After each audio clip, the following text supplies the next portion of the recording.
Haven't done that in a while. Ooh. Oh no. I'll watch that later. I'll watch it later. Um.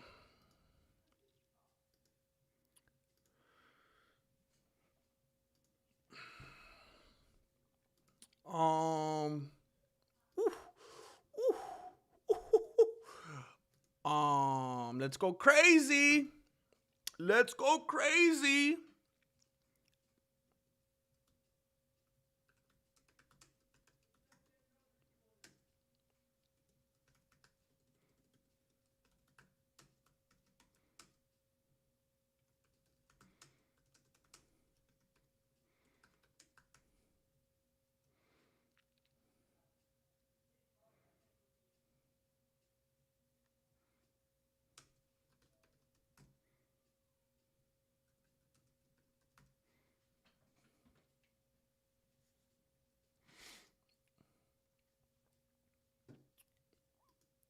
All right, brother.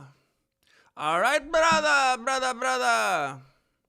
I'm going to say yes to this, but I'm going to say no to that because that has never done me any good. All it does is create a headache, create confusion, and I will no longer participate. I refuse. So I'm going to leave that off. I'm going to put this on right here. I'm going to change this to no. I'm going to say no. I'm going to take those off. And, oh, that's annoying. Um,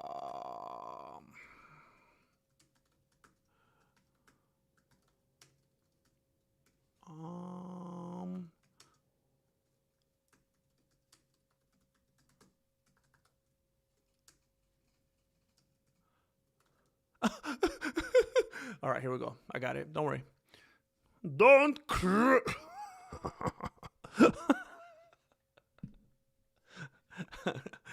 Never mind.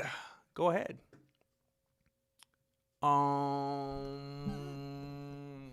I think I just finished everything I needed to do. Right? Okay. Boom! Boom! And we're live. Oh, let's settle in. Let's get comfortable. Who's gonna be first today? Who's gonna be first today? Who is it? Who is it? Oh, Slipknot. Ooh, Slipknot. Okay. Okay. Beautiful to see you. Beautiful to see you. Slipknot, are you a Marilyn Manson fan? I was watching a documentary about him the other day. Do you think that him to those people, or do you think that they were lying? Did you hear about that weird documentary that he supposedly made like in the mid-90s? Do you think that was real, or it was an art piece and she was an actress? What do you think about that? Adam, what's going on, brother? ARJR, El Tronado. Yeah, I'm a little...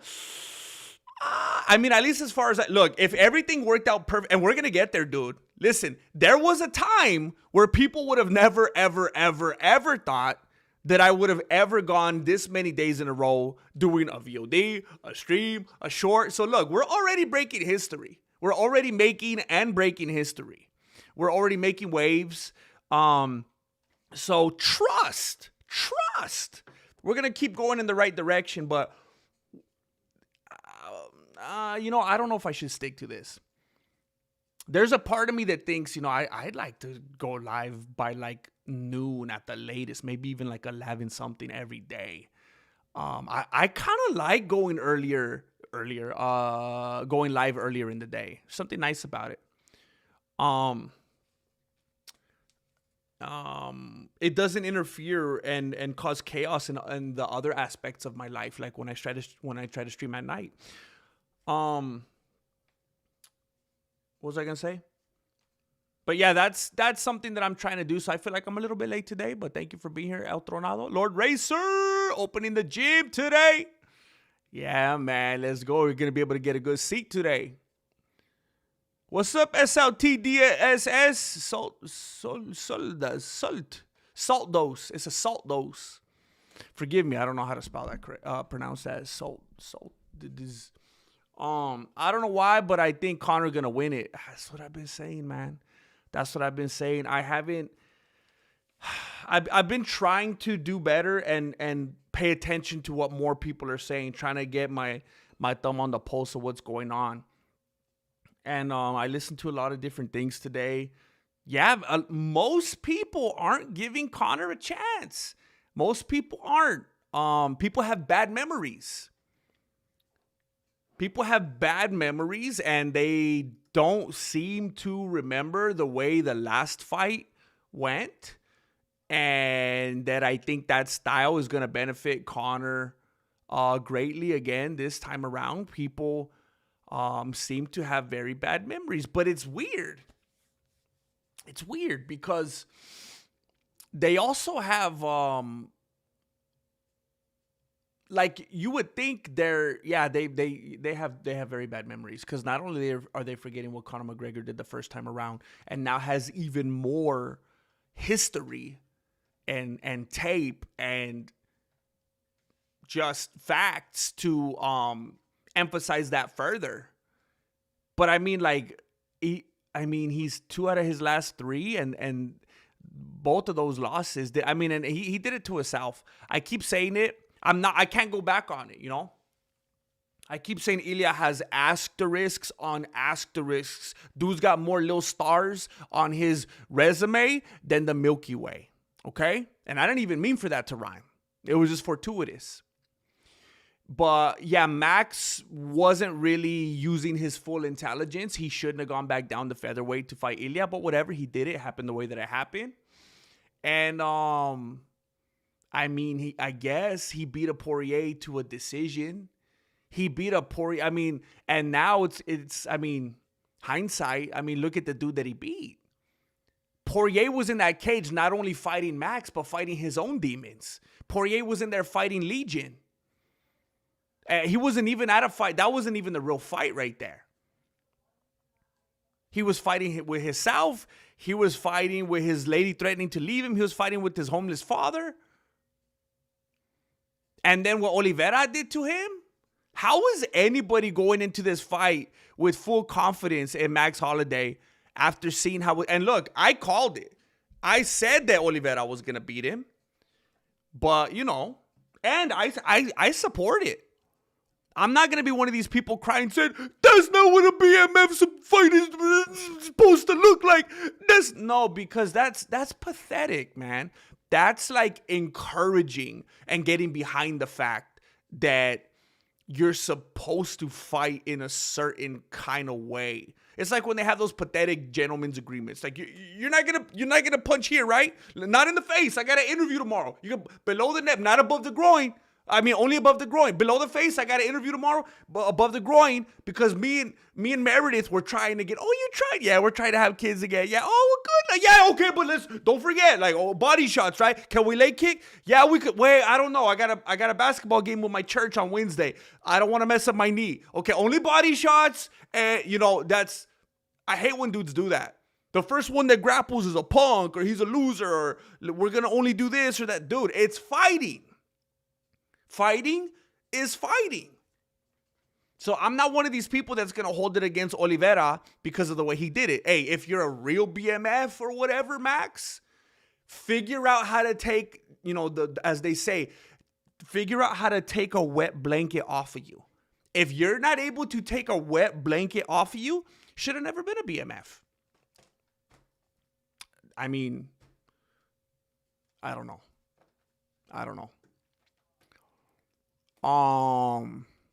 But personally, I think that Conor's gonna grapple with him. I think he knows that Max has no grappling whatsoever. I think he's gonna, especially after seeing, we know Conor likes to grapple. He's always enjoyed, it always surprised me how I would see so much footage of him grappling, and it's like, does he have a weird kind of, and I guess a lot of people are like that, When you become no, it's like Bo Nickel wanting to strike instead of wrestle. It's like, why do it's always that grass is greener kind of mindset? Like you just kind of want to get some strange. You want to explore a little bit. It's like bro, like El Mero Mero. It's like, dude, wrestle. Let's wrestle. What are you doing, bro? So people just like to do that. He's always liked to wrestle. I've seen so much footage of him grappling and grabbing. I'm like, dude, what's happening? And now he's not showing any footage. It's like, what the heck? He's always showing footage of him grappling, and now there's none. It's like, okay, I think he wants to kind of blindside Max like Oliveira did, because after Max, I didn't think he was going to do that. I thought we were going to fight that BMF. I wasn't expecting that. He trained for... Well, dude, it's a fight. It's a fight.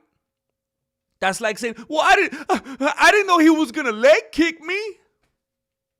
You got to be ready, bro. Got to be ready for that. I think Conor's going to grapple with him. I think that Conor McGregor's been walking around at like 210 pounds. And I think, here's the thing. I was just watching a video with Joe Rogan and the Protect Your Neck crew. And they were trying to say, I think it's going to be a good thing for Max Holloway to fight at 170 because we have inside information that he walks around at like 176. And go watch the video and see if he said 176. See how much autism I have. If he said 176 and I'm correct, that's pretty cool. I have a photogenic memory. But they said this is good for Max Holloway because he walks around at 176. He's gonna fight at 170. He don't even have to cut weight, bro. Let that marinate with you for a moment while I take a bite. Hey, don't smoke trees, eat trees. That's what I always say. Okay?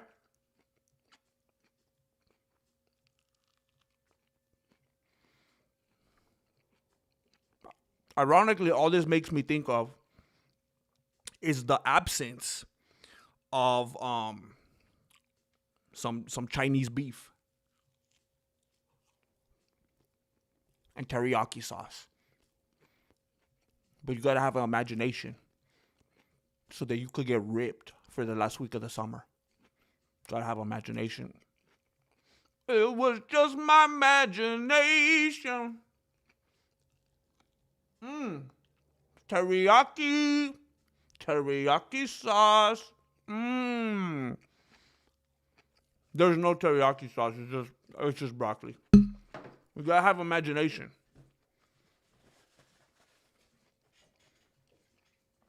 Imagine there's like little people in here and I'm a giant and they're all dying right now. They're trying to shoot the bow and arrows at me.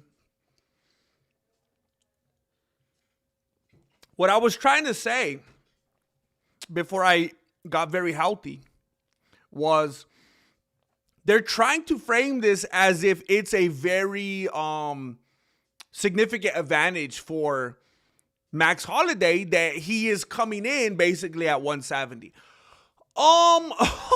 What they don't seem to be considering is something that's always talked about as a huge advantage. I don't know if it's a betting thing or what. I don't know. It's crazy that the narrative, and you're going to see what I'm talking about in the moment, that the narrative is always one thing. And now it's like, how are people acting like they don't understand this? I always hear about it and now no one's talking about it. Conor McGregor looked kind of frail the other day. And what's going to happen on the night of the fight, he's going to be able to weigh like 200 pounds because he's had his body in such a state that it's going to naturally be able to climb back there after he goes out and has a pizza, right? You know, the night right before the fight or something like that. Max is stuck at 170. And, you know, I was watching something the other day and I thought it was an interesting conversation because there's always the talk about weight cutting and how stupid weight cutting is and how it drains you and it's unhealthy and all that, which I agree with. But somebody made a point that I thought, okay, that's interesting. That's a good point.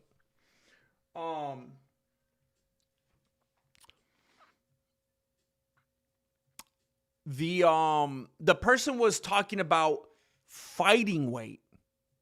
And I was like, ooh, okay. That's interesting. Because normally people cut weight, and we see this, and I don't think it's a secret. They don't try to hide it. Normally people try to cut weight because it's kind of like a cheat. You're trying to cheat your way into a certain category with certain people that have certain reaches and heights and whatever. Trying to get an advantage, which is stupid because everyone's trying to get that same advantage. It cancels itself out. It's so stupid. But anyway, what this person was saying was, well, yeah, there's that. There's weight cutting and depleting yourself and shrinking your brain and all that. But then there's also fighting weight. And I could understand that because, we see people come into the cage all the time and we're like, oh, why does he look different right now? Why is he not taking care of, like Pereira is a perfect example. He put on the weight. Yeah, okay. According to the scale, you could legally or technically or whatever fight here now. According to the commission, cool, you made it. But I don't think I would call that your fighting weight, Pereira. I don't think, and I said this before. I'm not saying this after the fight, kind of perspective. Maybe that's not your optimal fighting weight. There's some people that are just crisper and cleaner and more agile and stuff like that at certain weights. So I do understand that. I don't think that's the case for Max at 170. I think that's 155 for him. And there was this era. He went from the blessed era to the stressed era. We know this. And then it looked like maybe he was getting to he got them cute little muscles era. And he was feeling himself and people were talking about it. I don't even know how this is possible. The math bewilders me. But somehow Max Holloway has been in the UFC for 43 years. It doesn't make sense on paper. I understand that. Somehow he's been in the UFC for 43 years. And when he went up to lightweight and got his cute little muscles, and he finally achieved hypertrophy, people were saying after all these years that Max was in the UFC, that now, once he got them little peaks, now he's finally in his prime, which was wild for me to hear. All these years that Max Holloway was in the UFC, right when he was going to fight Dustin Gaethje, everyone was saying he was in his prime all of a sudden. And I mean, I get why they were saying that. He looked good. Apparently he felt good. He was crisp enough and focused enough and technical enough to get Gaethje boom right the way he did at the end of that first round, set the tone for the whole rest of the fight. But then he depleted himself again. He went shrunken head again. Thought he was going to get an easy victory over that dude. Oh, someone finally dethroned Volkanovski. Let me take my chance. But it was bad on his body. It was stress on his body. Now he's doing that. I don't know if it's like a Hawaiian technique. He's doing the BJ Penn. What, 6 months from now, he's going to be trying to fight at heavyweight? What are we doing? It's they think they got that Hawaiian punch, And they don't understand that it's just a fantastic, underrated beverage. Especially the green one. Have you had the green one? I think the green one's my favorite. I love the green one. Did you know there was a green Hawaiian punch? It excites me to think that I may be breaking this news for some of you. There's a green one. And I call it the green one because I don't know what the flavor is. But I do that anyway. I think we all do that. Hey, what kind of Gatorade do you want? The blue one.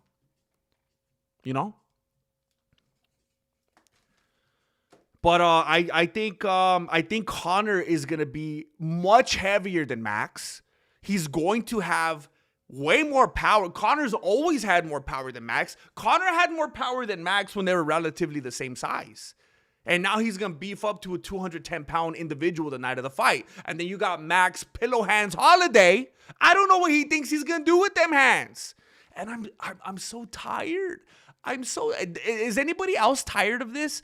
It's so exhausting hearing people constantly talk about, well, if it goes past the first round, well, if it goes past the second round. How many times are people ever right about that? People, I'd like to see like a win-loss record for that sentiment. That's just a thing that people rattle off to sound like, they're in the know. I don't know if that ever actually comes to pass. Somebody should keep score of that. I think that Conor has had 5 years to learn how to be efficient with his energy, if you will. I think he's had 5 years to rest, to heal, to train both his body and his mind, to recalibrate. And Max has been getting them dog years on him. He's been putting some miles on it. I think he's going to be weathered. ARJR says 1. Here we go. Thank you, ARJR. First time first. It's your first time. I love it, Slipknot. I love to see it, man. I hope someone adapted. I hope so. I'm trying to be active. I'm definitely more active than I've ever been, for whatever that's worth. But I'm trying. I don't know anything about Marilyn. I only know a couple of songs and what he looks like. Interesting. So I'm kind of typecasting you right now, huh? I'm kind of being a music racist right now. Yes, I did see that video, Adam. I literally just watched that this morning. You know what? I have to admit it. Again, let me remind you. Somebody came in the chat yesterday, remember? And I think he thought I was a Conor fan. And it kind of made me feel sick a little bit, because I realized that some of the things that I say, it's almost like you can't say that you think a guy's going to win or say anything that may be perceived as positive, or else everyone thinks that he's your favorite fighter. But I felt a little bit sick. So I've never been a Conor McGregor fan. This channel was built on the foundation of clowning on that guy. My very first upload ever. But dude, I mean, you could lose respect for me. You could get disappointed. I don't know what to tell you. The dude is funny. He's a charismatic dude. And here's the thing that you have to face. You have to face this. People that, I don't like him. I've never been a fan. I think he's done, whatever. But there are people who like really, really aggressively hate him and will like unsubscribe to channels if they say anything positive about him and just have it, they really have it in for him. But here's something that you got to face. Those feelings that you have for him dictate like everything else. Like, here's what I'm trying to say. If you didn't know everything that you know about Conor McGregor, if you didn't know about allegations and accusations and settling out of court and this thing that he did and that thing, and he's a philanderer and a serial this and that, if you didn't know all that stuff and you just saw him sit down and talk the way he does and act crazy in an interview, not all of you, but way more of you would be laughing. You'd be like, this dude, I don't know what it is. I don't even know if I'm a fan, but he's charismatic. Like, there's something entertaining, something magnetic about this dude. And people have found a way to switch that off because they're aware of the allegations, the accusations. And they're like, oh, no, I can't like him. Just like people that refuse to listen to Bump and Grind because of what R. Kelly did.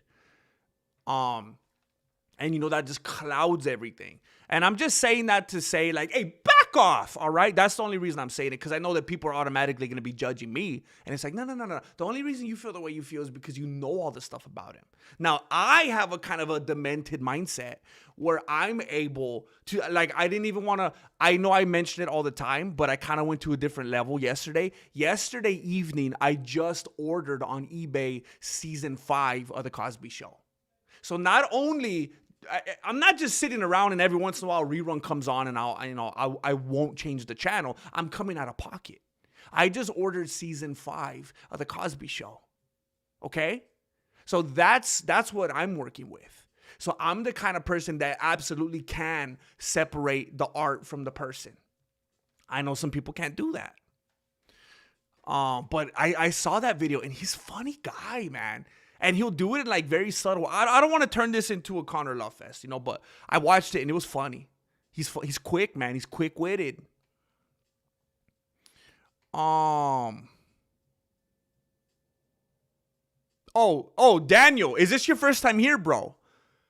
Is this the first time you're here? This community is not deceived by the globe theory. Oh, I'm with you, bro. I'm with you, bro. Trust. I was talking with someone about that the other day.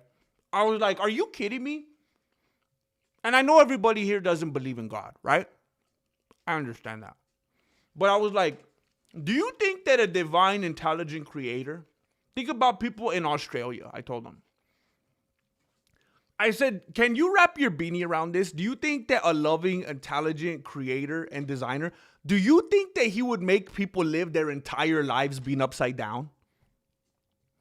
Doesn't that seem like so hateful and petty and torturous to you? You think Alexander Volkanovski is living his whole life over there unwittingly just being upside down? That's crazy.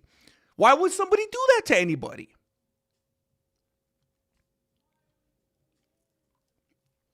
That's disrespectful. Could you imagine a dude over there just like mowing his lawn, trying to live his life, reading a book on the couch and stuff like that? Fool don't even know he's been upside down since birth. That's crazy.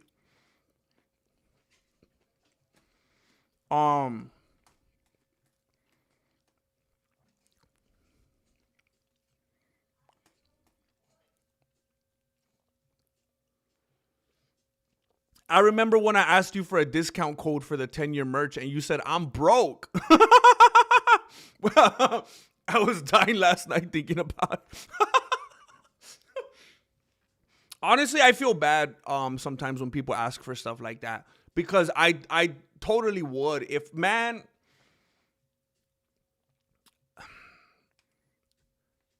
you know what has kind of frustrated me over the years that I like thinking about it, because I know like my heart, bro. Like I know the way I am.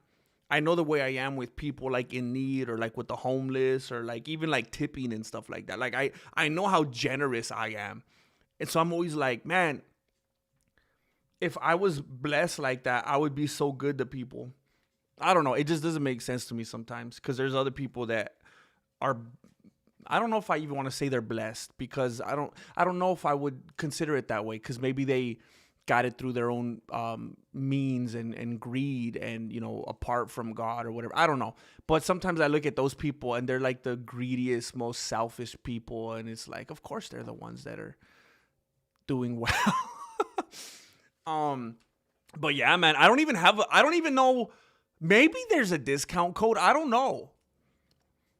Because I think a lot of people assume with my merch, I'm one of these dudes that has like a warehouse or something. I don't even have access to my merch. I have to order one. If I wanted a new hoodie, I'd have to. Marilena was actually making fun of my hoodie the other day. She said, "You can't even read what you are anymore."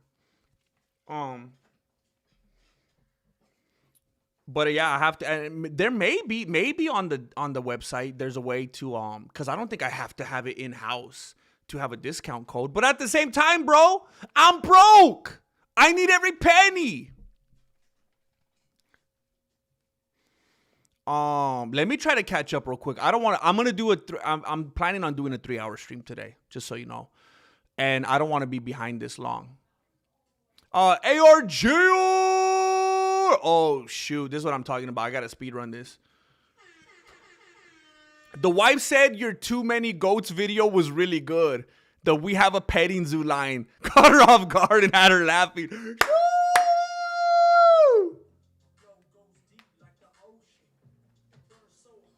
My chair shrunk. Yes. Yes. Mrs. ARJO. I love it, man. I love it. And I've said this a lot. It makes me happy. It makes me proud when there's a lady that laughs at my shenanigans. Because I feel like most ladies probably think I'm an idiot and immature. And I feel like most of the time it's like some dude humor. So, but every once in a while, like when a lady laughs, I'm like, hey, I broke to the mainstream for a little bit. So I appreciate that. I appreciate you sharing that. I was very happy with that one. You know, these videos that I've been uploading lately, the VODs and the shorts, they're literally just clipped from streams. So they're nothing that I've written or been able to sat down with and really think out. They just come off the beanie, you know. So I was happy with that one. I was also happy with the, I don't know. It didn't do good. I think the algorithm buried it because it thought it was insensitive. But I was happy with the one I did yesterday too. I think can a black man do a late stoppage? But yeah, the petting zoo one. I remember when I was saying it. I was like, I don't know. When I'm talking, sometimes I feel like my brain is like 8.5 seconds ahead, and like as I'm saying something, I'm like, oh, I know what I'm gonna follow this with. Like I could feel it coming like through and I'm like, oh heck, like I'm already getting excited. Like, oh, I just got an idea as I'm talking, and then I'd like formulate it together. It just feels good, man. When you get something good like that to come through, I appreciate that, man.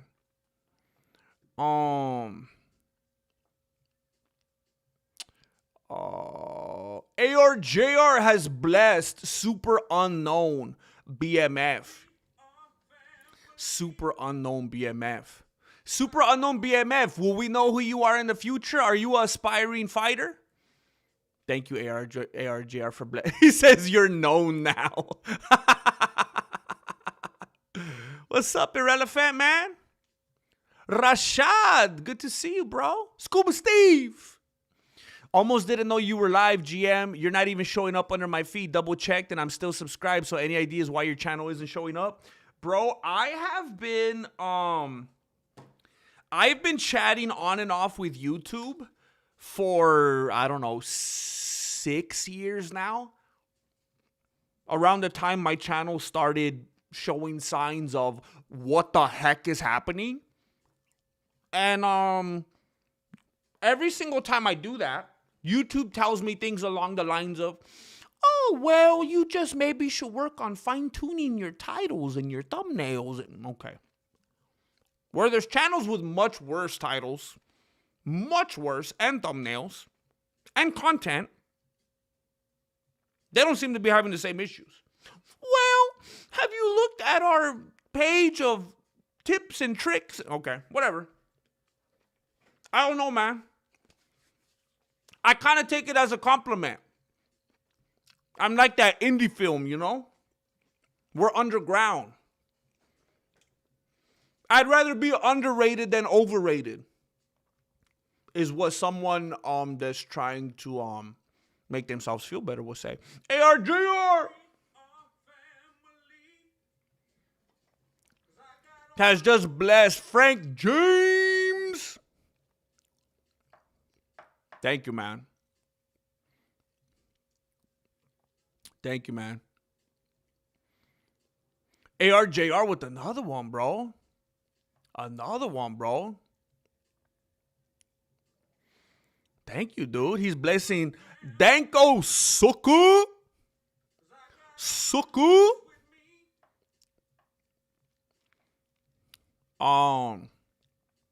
Let me try to catch up, man. It's steamed, bro. It's steamed. Never fear. Never fear. I heard that you could get hepatitis from eating raw broccoli. Never, bro. Never. Two main ways to get hepatitis: eating raw broccoli and public restrooms. Ironically, when I was a teenager, I saw a dude eating broccoli in a public restroom.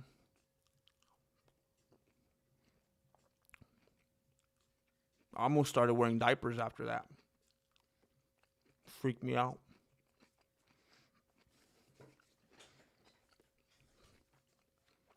Dude could have at least locked the door.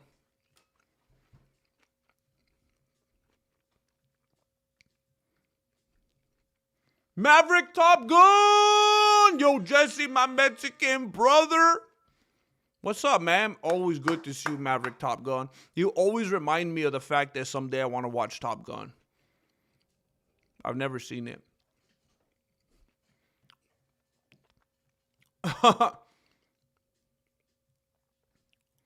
I I appreciate you, Maverick. Always bringing so much positivity to the chat, to the community.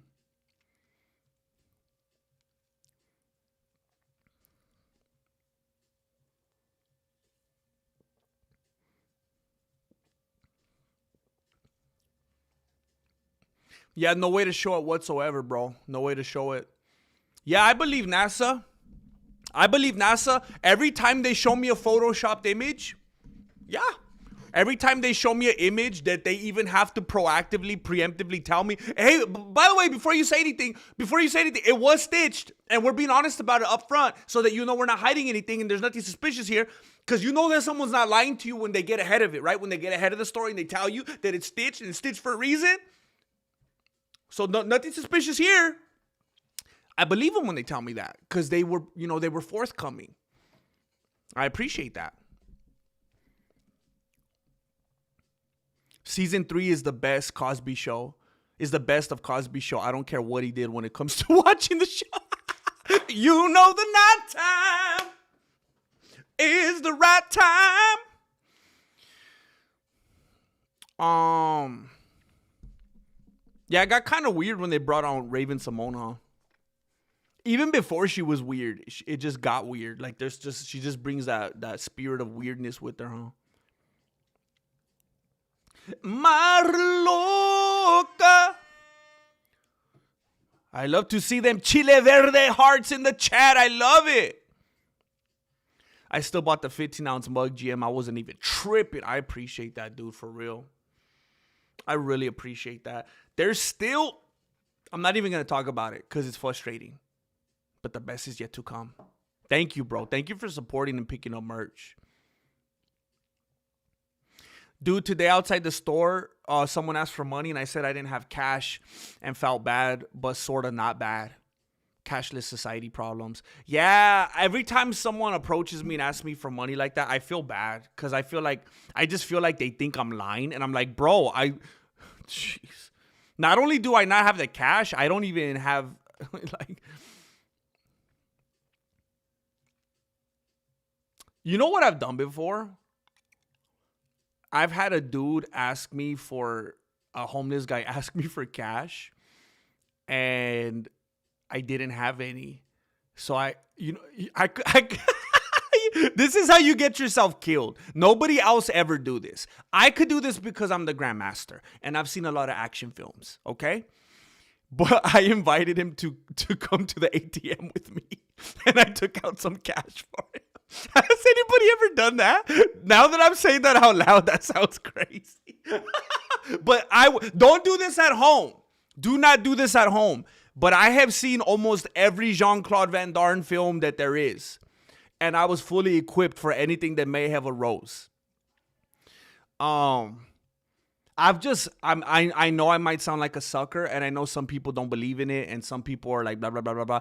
I've always had like a soft spot for homeless people. And I talked with you guys about this before. I used to be part of this church ministry where we'd actually go out to the homeless camps, and I'd be out there with my guitar, and we'd just be playing music with them and bringing them food and stuff like that, just chilling with them, talking with them. I've always had a little, I've had extremely, I don't want to say what it was, like, what do you call it? The title, whatever. But I've had extremely, like, as close as you can get, I've had extremely close relatives that were homeless. I've seen people that I know homeless. And that, I'm fully aware that there's a lot of people that are homeless that have earned every bit of it. And they've stolen from people and lied to people and hurt people and abused people and all that.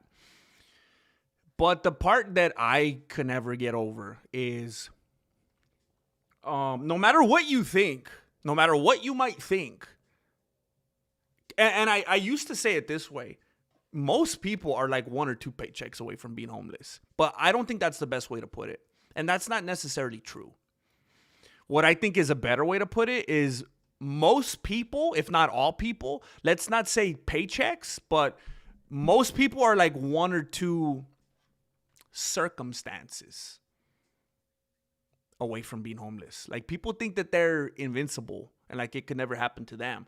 But dude, all you gotta have is some kind of injury, some kind of accident, a divorce, somebody dies, something collapses financially, a layoff, whatever it is.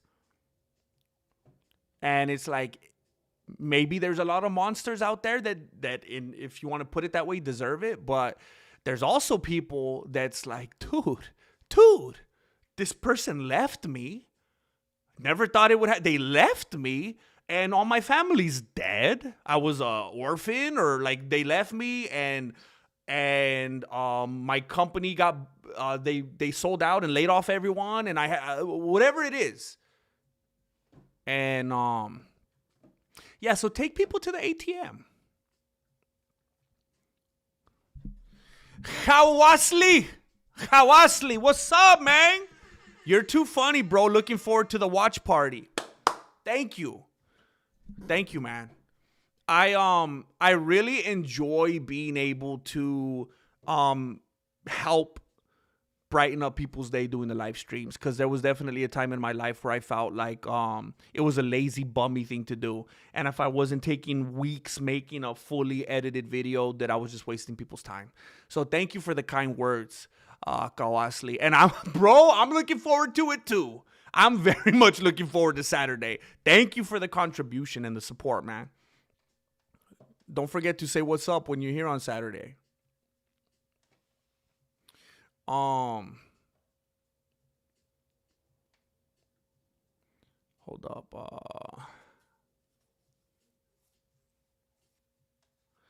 Shoot, man. I'm just trying to make this a better experience for you. I'm trying to speed run, and I'll be caught up with you guys. ARJR! How's Marilena gonna talk papas about your hoodie when she spent the replacement money? I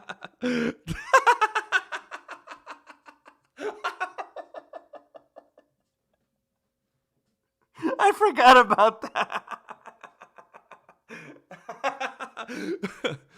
Oh, man. She's twisted, bro. The wife liked how you kept a straight face delivering the punchline. She says you're very talented. Oh, thank you so much. Thank you. Thank you very much. Yeah, you know what? The one thing that I like insist on, every once in a while, there's people that are for those of you that don't know, there's a Patreon, and every week we do a movie night together. Link down below if you're interested, no pressure. But we do a weekly movie night. And every once in a while, there's, pretty often actually, people are very generous. People will actually, because it's become kind of a thing. I know I'm doing it today, but I typically don't like to eat on stream. But the movie nights are very kickback, very casual and stuff like that. And a lot of the time people will actually do a Pacific donation and be like, hey man, this is to get some food for the movie night. Enjoy the movie night. Go get a pizza or something. And that's the ones I always tell Marilena, I'm getting food. This is hush money. They put on this super chat, they put hashtag hush money. I'm going to go get food. I know we're in debt, but my stomach is in debt. It's hungry. So I have to survive, right? So that's the one, yeah, I insist on. But yeah, that hoodie replacement money, that is hilarious. And thank you again. Thank you very much, Mrs. ARJR. That makes me feel very good. You're very kind.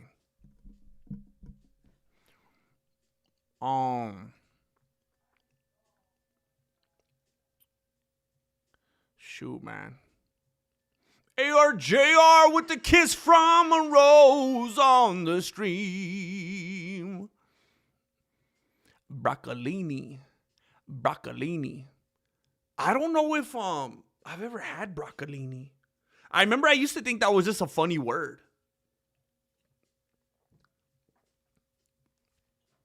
I have, a lot of the time I'm being silly, to be honest with you. And again, I don't like to break kayfabe. A lot of the time I'm being silly on here. And sometimes I'll say things that are like, maybe I should be careful. Because I want to make sure that I'm not saying anything that could potentially conflict with my faith, But I go back and forth on that. And I'm not trying to get into debate mode here. I'm just saying for myself, I go back and forth with the space thing. Because let's say that the earth is flat, right? Or not even flat. Like that's a whole other thing. You know what? I kind of think that's a deception as well sometimes. Because I don't think the earth necessarily has to be flat for it not to be a globe. That's another, it's almost like God versus science thing. Like, hold up. What? Since when is God in opposition of science? Like, I don't think things have to be like this, So it's not necessarily, anyway, let's say the earth, and I'll move on from this because we're talking about UFC stuff today. I understand. But let's say that, what is this? What the heck? Let's say that the earth is not a globe. To me, that doesn't necessarily debunk space.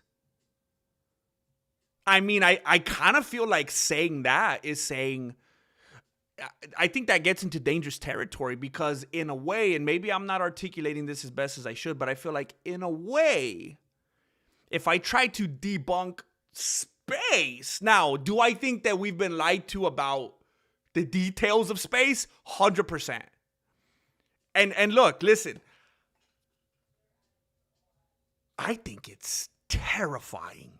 Like with everything that we've been like blatantly lied to, especially when you see different things getting declassified and stuff, it's like, you don't really 100% believe the things they've told you about, like space, especially, but anything, right? Like anybody that's still like fallen rank style just believes, like that's crazy to me. But aside from that,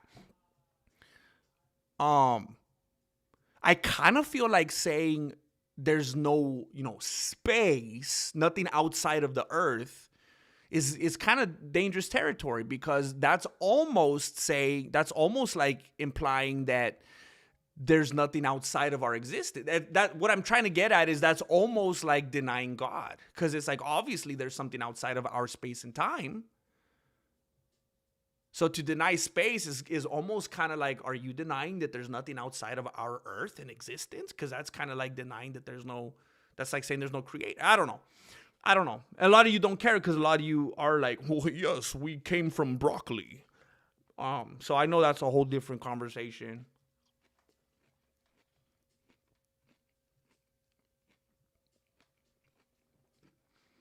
You worked on Skid Row for 3 years? Chancla, are you talking like the band or like the real Skid Row? Were you like a roadie?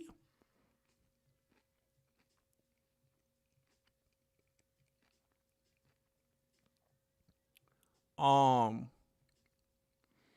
Enriquez! And the funny thing is, my parents named me Leon for the Russian revolutionary Leon Trotsky. Trotsky, un verdadero peleador caza zombies comunista. Leon, you're all over the map, bro. Dude. Leon, that song that you requested the other night on Patreon for the movie night, link down below, that kind of sounded like it could be like a funky, like Russian song to me. Was that like a Russian song? That's starting to make sense now. Leon, I bet you've seen this, bro. Have you ever seen that crazy YouTube video with that guy? I think he's like a Russian singer, or it's like a Russian band.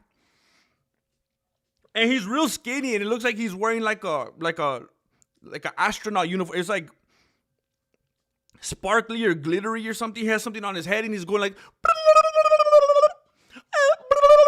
you know what I'm talking about, Leon? That sounds like something to me that will be on your playlist, bro. Heck yeah, Daniel. Dude, I was just, dude, do you know that like the UFC, that the UFC, the US took like 1,600 Nazis after World War II and basically said, hey, you're called NASA now? Did you guys know that? We took like their top guys. We took like their first stringers. 1,600 scientists and doctors and laboratorians and professors. And we're like, hey, we're going to rebrand. Kind of a bad look. Kind of a bad history. Bad rap. We're going to rebrand. You can keep the first 2 letters. Keep 2 syllables. Kind of the same, kind of fits the same. Could fit it on a hoodie. But instead of Nazi, we're going to go NASA. We're going to change your name. We're going to redo. We're going to cut your hair. Gonna put you in some jeans. Have you ever heard of blue jeans? Have you ever heard of shoelaces? We're gonna Americanize you. 1,600 dudes! And then I was watching something about how and this is factual, dude. This isn't like, dude, listen, bro. They were showing, like, there's actual, it's documented. Like, I think you could go tour them today.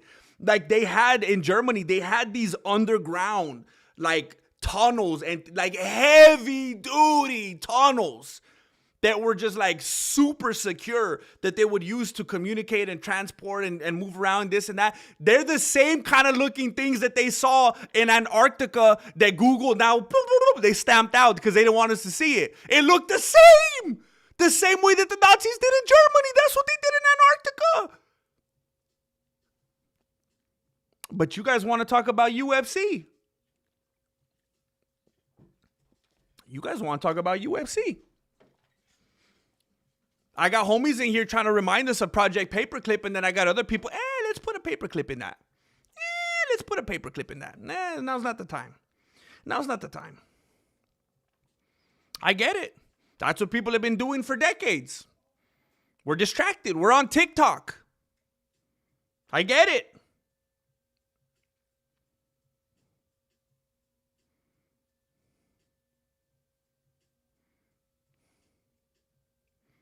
Hey, to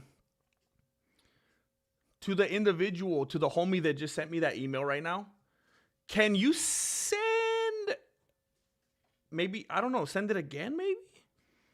It's just sending me to like a generic Google page. It's not showing me like an actual article or page or whatever. It just keeps like going to Google and then like whatever the most recent articles are.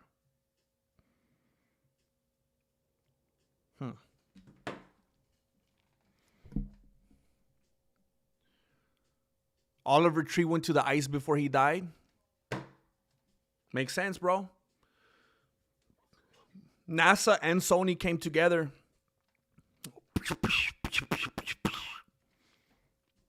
It's a revolutionary song. He's like, look, I know I can find it.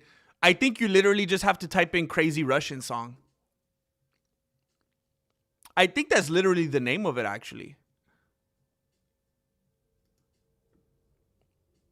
Let me see.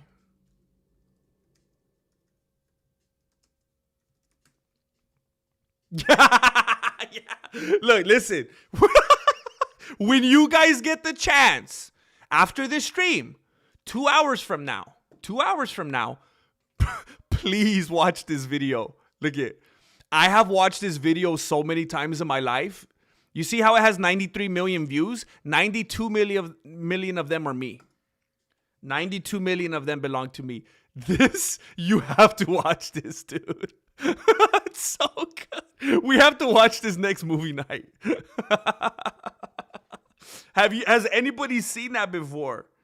It is so good, man. It's freaky. If I would have saw that when I was a kid, I would have had nightmares. Oh, what's this? Oh, wait a minute. That's the same thing. ARJR was already sending it to me. What the heck? How come it's named something different? Weird Russian singer Chum Drum Bedrum. So is this his actual name? The Vitas, the seventh element? Oh yeah.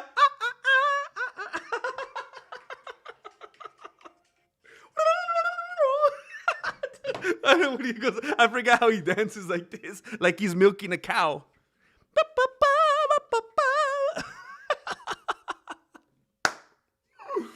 Oh my gosh. Heck yeah. ARJR is quick with it, man. I would have full confidence in ARJR if he was like on like the dude with no name. He would kill it, dude. He'd be like Doc Holloway. For sure, bro.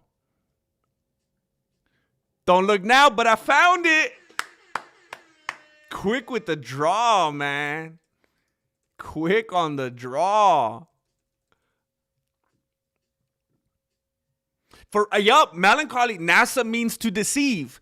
I was talking about this a few streams ago, and I was like, is this some kind of weird, like, understanding and agreement, like a gentleman's agreement that like the world has with Satan or something?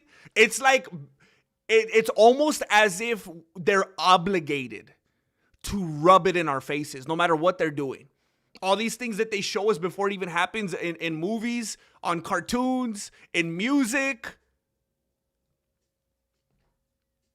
It's always like rubbed in our faces, right under our noses. And it's like, how is that possible? Unless it's, and it was, I was telling you, it reminded me of like when Satan was going to God and he's like, hey man, I gotta run through these hoops before I can go after Job. You know, it's almost like they have to get permission. It's almost like they have to go eyes wide shut on us. It's like, hey, we told you. We put it out there. You guys didn't do nothing to stop it. You guys were distracted on TikTok. You guys were learning how to do little dances. You guys were harding thirst traps. And it just shows that's what happens. All you have to do is do nothing.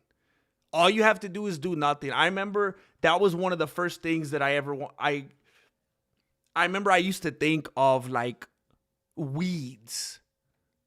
Think about like how think about how much work you have to put in, how much blood, sweat, and fears that you have to put in to shape a beautiful, fruitful garden.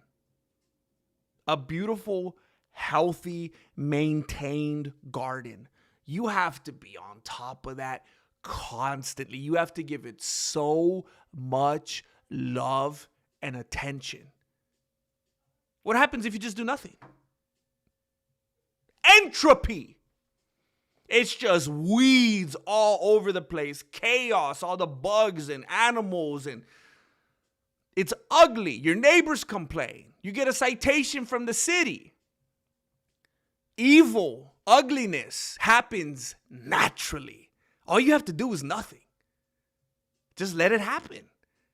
You have to put all this work into your body and being healthy and being fit and getting strong. What happens if you just do nothing?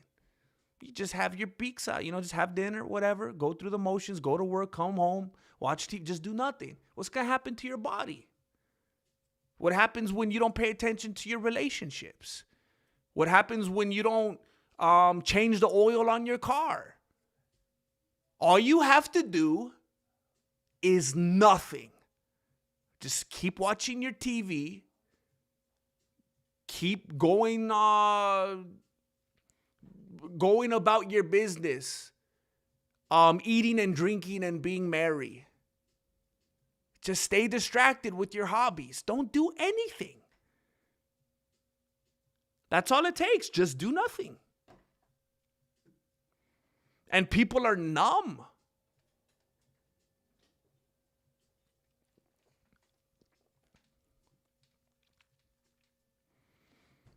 Leon Enriquez, Aloha, watching it. Love it. Fifth Element, like, hey, he loves it. I knew he would love it. Hey, Mikey, he likes it. I knew he would like it. Heck yeah. He's going to be at home. Everyone's going to be like, bro, what are you doing? I'm surprised you haven't seen it before. They feel like if, hey, what's up, James Lopez? They feel like if they tell you about it, then it will eliminate their karma and they'll be free to do bad things. That's what I'm saying. Yeah, bro. It's like a weird arrangement, like a mental, some kind of weird dance. Like, hey, we can't be held responsible. We gave you a big fat heads up. You guys didn't care. You guys wanted to go shopping. You guys wanted to watch reality TV. You guys wanted to keep scrolling. I hear it's a karmic thing. They have to show you what they're doing, so they might not be. See, I'm seeing the same sentiment from multiple people. So apparently this is out there. People are talking about this. This ain't just me going off the beanie like with nothing. Like, this is a thing. Well, I mean, yeah, I get that melancholy. You know, it's just like when stuff's translated from or transliterated or whatever from other languages. The spelling will change, but the meaning, like, they can't fool us with that. It's just like when you spell behavior with the U if you're British. Like, it means the same thing. You know? They ain't going to catch us up with that.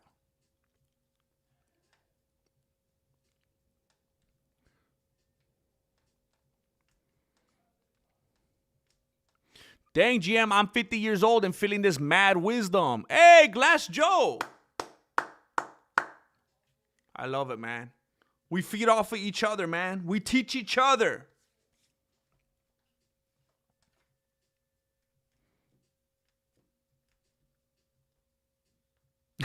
Bedrock Maxine. I wouldn't call it dread. I'd call it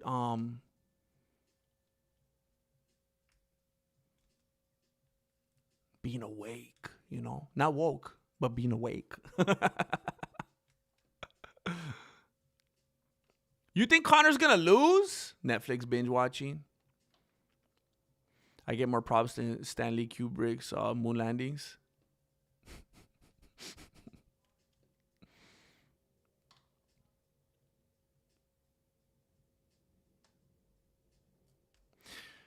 Yeah, I most of the time I'm outnumbered, but I don't like that stuff either, Mystical Ninja.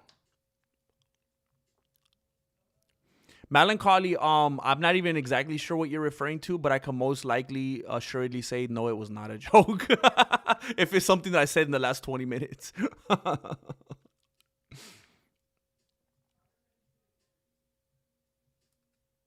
Yeah, that's something a lot of people don't notice, Lord Racer. I noticed that 2 years ago. That not only was it hijacked, but the difference in color, yeah. Marloca! The Mar is back! The Mar is back! She's not here to participate, even though she is participating. That's not the point.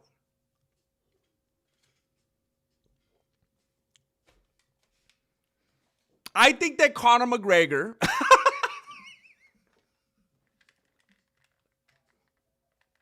I think that Conor McGregor is going to beat Max Holloway.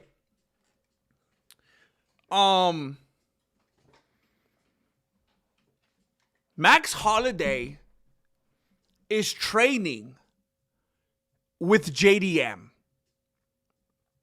Why is Max Holloway training with JDM?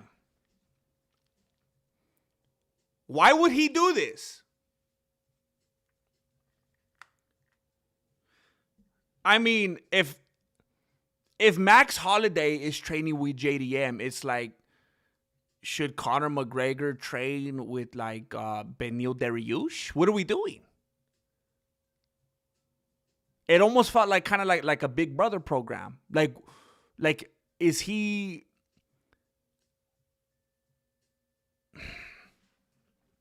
You could even see in his last fight I don't know if you could call it frustration, maybe like the disdain, the disgust from JDM's coaches. The dude doesn't want to be there anymore. The dude straight up just gave up. He was like crying. Like not even the kind of, like, you know how like if you just get just obliterated in the nose. Like if someone just cranks you in the nose or just sends, like, chucks a basketball at your face. You know how it's almost like an instantaneous, like, physical reaction, like tears will come out of your eyes, whatever. He was laughing, not like that, laughing. He was crying like if his feelings were hurt. He had one of those ugly cry kind of faces, like if he just saw his girlfriend talking to another dude or something like that. It was a weird, like, Opie Taylor looking cry. I don't understand what the conversation, what the intention could have been. I don't know if, who knows, maybe it was like when two fighters during fight week, they somehow end up in the same elevator or something. I don't know if maybe JDM and Max, they both just happen to roll into the same gym together and they're like, oh, that's crazy. We're two UFC dudes. Let's train together. I can't wrap my beanie around how something like this could have been intended. Why would he train with JDM?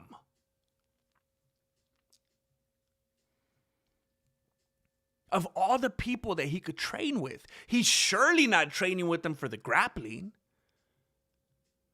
And Max Holloway believes he's the best boxer in the UFC. I don't think he'd be training with them for the boxing. I don't think he's training with them for the takedown defense. What could it be? He's not training with them for the heart. Maybe Max is trying to... Maybe it's like when you spar with...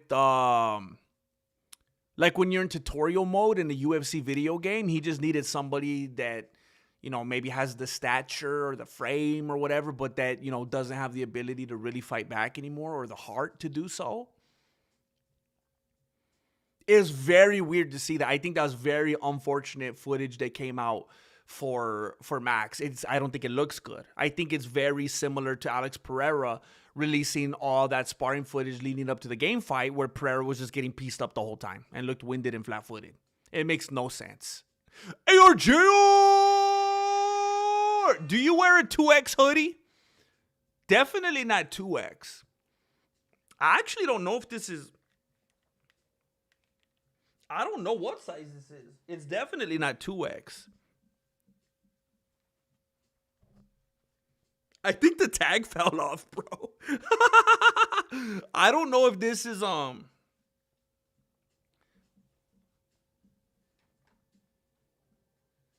the heck?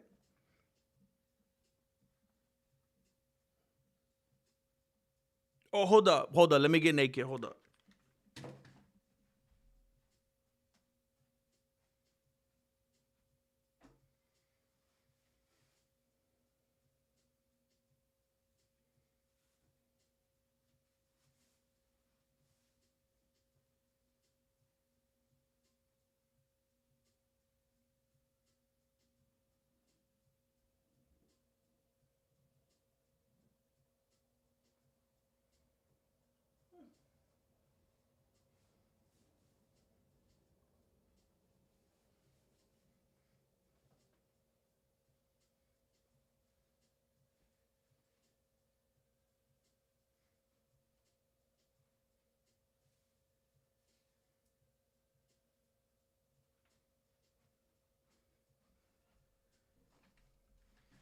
I don't know why I took off my pants. That took way too long. I didn't need to take off my pants. But apparently this one's a large. I mean, I guess it's a little bit snug, or maybe it's just the way. I don't know. Most of the shirts I wear these days, most of them are extra large, but this is large. So, I don't know. I ain't that big. I'm actually gonna... After lots of soul searching, I've been conflicted for months if I want to just keep getting bigger or if I want to trim down a little bit. And I heavily tweaked my my workout plan last night, and I'm gonna start. I'm gonna change things a little bit. I might make a video about it. I might make a video about my journey, about my physique journey for you guys. Marloca. Juggalizzle. Juggalizzle. Hey, this makes me miss Miss Chuck Almighty, our resident juggalo. Is that what you call him, juggalo? Is it gross juggalizzle? No disrespect. I don't know if this is a dude. Thank you for being here, Juggalizzle. Thank you, Marloca, for blessing them. ARJR blessing. Tristan Jong. Tristan Jong. Thank you. Because I got ARJR with me. Thank you, bro. Brother, thank you, brother. Marloca, Viking Vidar. Marloca, blessing Viking Vidar. Thank you so much. Thank you for bringing these gringos into the family. JDM is a classic boxer. Conor is a karate guy. Doesn't make sense to me either, but I could see Max getting caught by rapidly fatiguing old man. Oh, how dare you? How dare you? I was making this point the other day. Let me look at it again just to make sure I'm accurate. Just to make sure. Max Holloway is 34 years old, okay? Max Holloway is 34 years old. Conor's 37.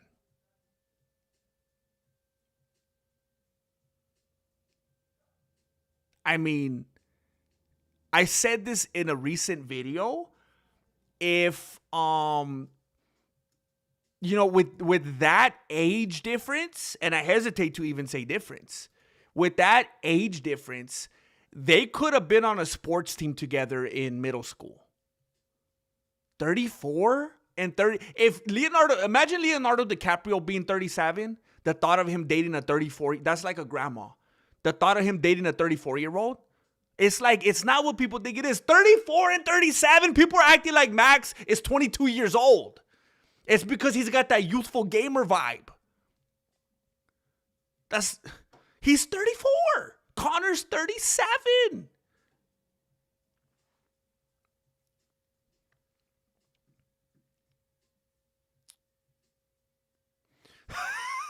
JDM kind of looks Irish. Maybe Max is doing it for the visual. That would be funny, man. That's actually really funny. Now I'm concerned. Now I think Max is a genius. I'm 6'3", 200 pounds, and a 2X is baggy. Oh, dang. Really?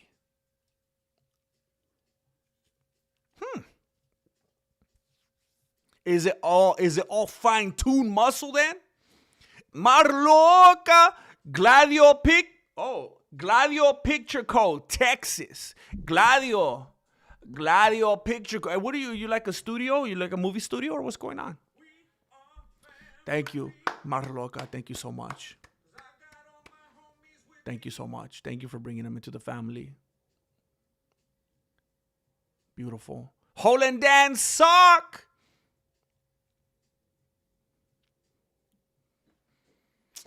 Shoot, man. Holland Dan Sock, don't do it to me, bro. Don't do it to me. This is my life now, bro. After this stream, I'm excited, man. I'm excited.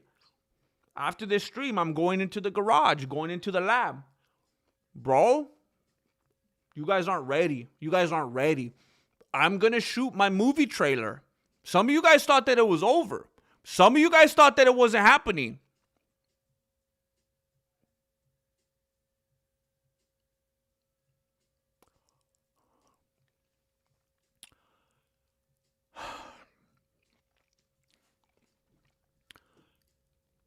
Did the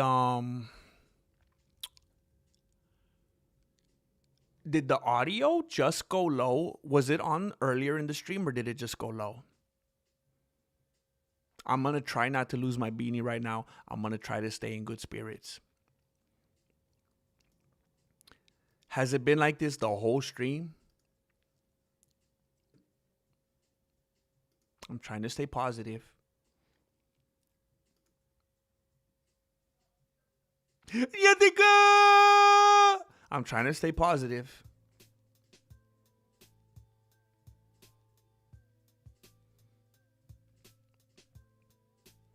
I'm very frustrated. I'm going to move on. Holland Dan Sock, I will not be swayed. I will not be swayed. This is my life now. This is my cheat meal. This is my cheat meal. You know what I had for breakfast? Ice cubes. This is me being irresponsible right now. I'm getting in shape. I'm getting in the shape of my life for my movie trailer. I'm shooting it very soon.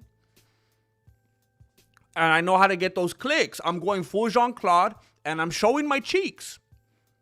I'm showing my cheeks in the trailer. I've already spoke with Marilena about it. It's fine. I'm getting in shape.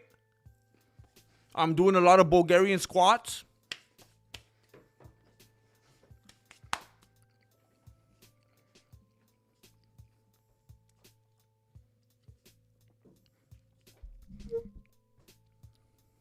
ARJR. ARJR. Dude. Bro. ARJR found the hack. He said it ain't even about the money. He said, I ain't even gonna let Marilena have the chance, bro.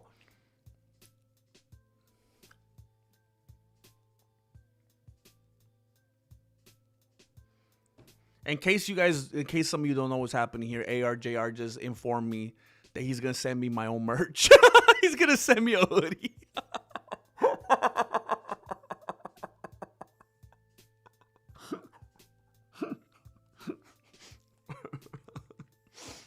Oh my gosh, dude. Wow, dude. ARJR, man. The ARJR that don't stop giving, man. Dude. I've been wearing this one since I believe 2018. That's when it debuted. I'm about to retire it. Wow, man, you're the best, dude. You're the best. You ever seen a grown man naked?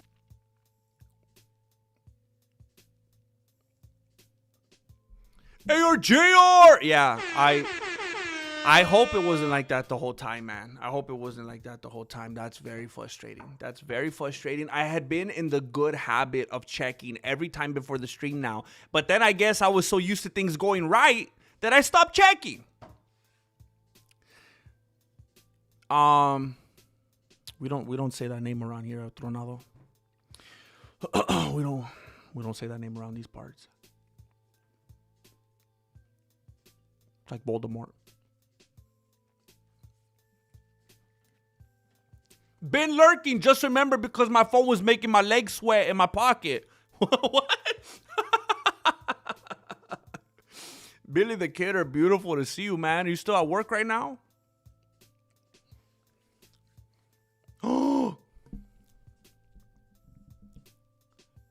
I'm the guy that broke the phone mowing the yard and it gave out 55 subscriptions. The reason you don't watch and do yard work. Juggalizo is a play on Juggalo for sure. Hey, do you guys remember that? Somebody brought that up like a month or two ago, remember? That was legendary, bro. I did feel bad, though. I felt bad for myself. I'm just kidding. I did feel bad. That's crazy, man.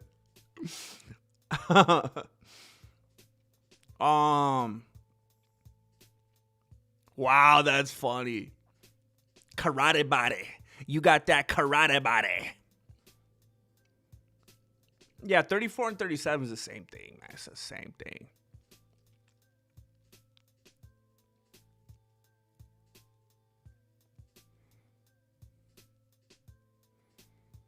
Oh, by the way, thank you for bringing that up, Mystical Ninja. You know what I think is hilarious?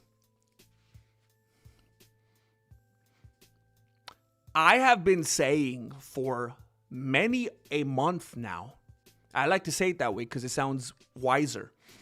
For many a month, I have been telling people that one of the absolute best matchups that could take place right now is Conor McGregor versus, I almost gave it away, versus Israel Adesanya. And I've given you all the reasons for that. Stylistically, reputation-wise, public perception, everything. Timing, it just makes sense. Fall from grace-wise, at the time, like no matter how delusional, and I know, trust me, I realize, I'm the one bringing it up, I realize how dumb it sounds now, but at the time, because I feel like some people are like, no, did they really do that? No, because it just seems so crazy now. People were acting like at the time, Conor McGregor and Adesanya, they were like the GOAT. They're unbeatable. They're unstoppable. They're going to be the GOAT. So many things align with them. And I've already, debunked with all caps. I have debunked the stupidity of the difference in size debate or stance. Because there is no significant difference in size. Actually, there is. Because Conor is way bigger than Adesanya. But it's not important. So I saw that video today of Conor McGregor with Complex, and he was saying a dream matchup for him. Somebody that he would really love to fight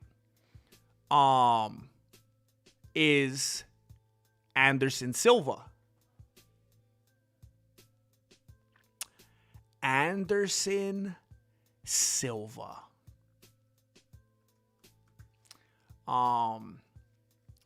So I guess it's up to you at that point to try comparing how you feel.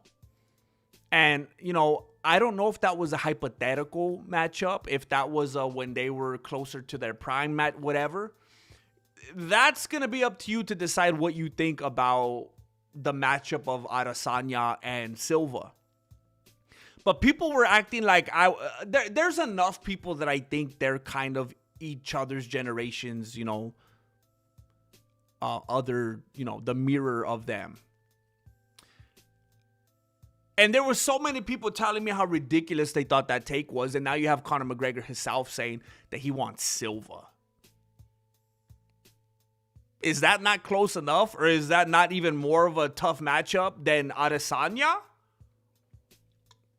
The dude saying he wants that himself. I think there was people in here like, no, he'll get killed. He's too little. That's not going to make sense. The reach is crazy. He's asking for it at this point. GM, did you see did GM see my message earlier about making him a iron-on? I had to take a call for an iron-on. What's an iron-on? Making him an iron-on. What is that?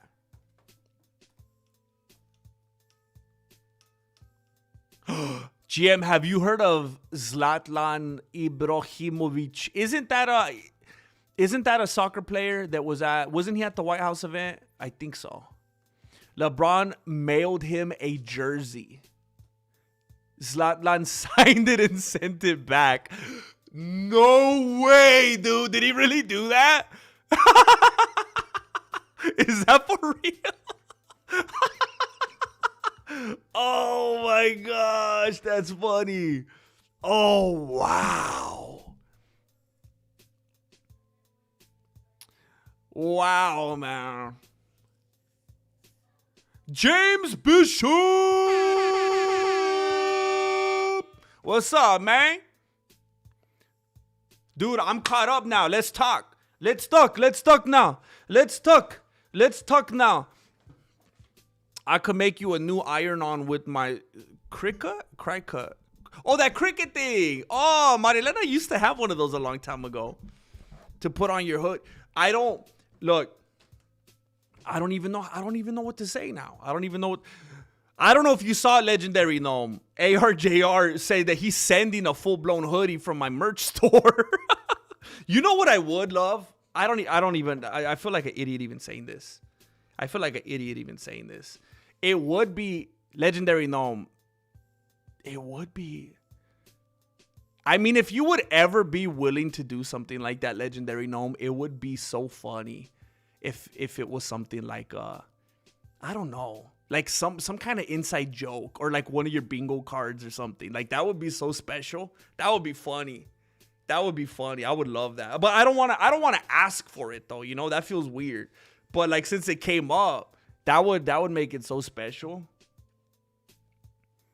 But it's just, you know, rattling around the beanie. It's just rattling around the beanie.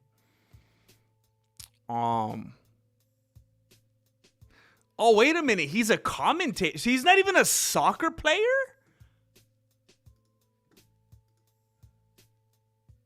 Oh, let me see. Zlatan. Oh, he is the dude. He was at the White House. So he used to be a soccer player and now he's commentating. Okay.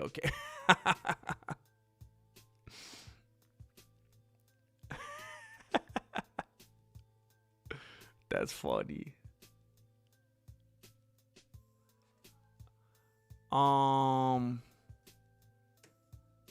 It's so weird, man. Like as soon as I type in Zlatan, it says Zlatan Ibrahimovic wife. Like everyone's just a creep, dude. Every time you type in someone's name, it automatically says wife. Like that's just how is that how people search stuff or what?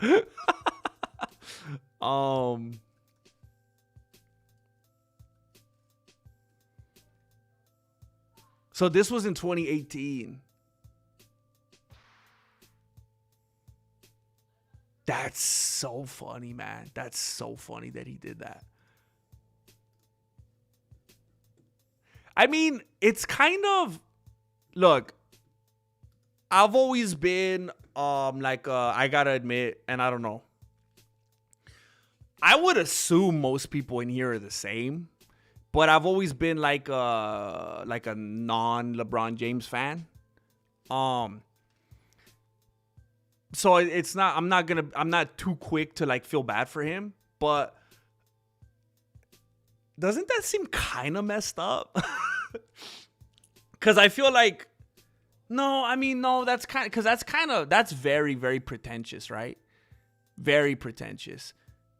Cause why the heck would that guy, that's like a really weird narcissistic thing to do.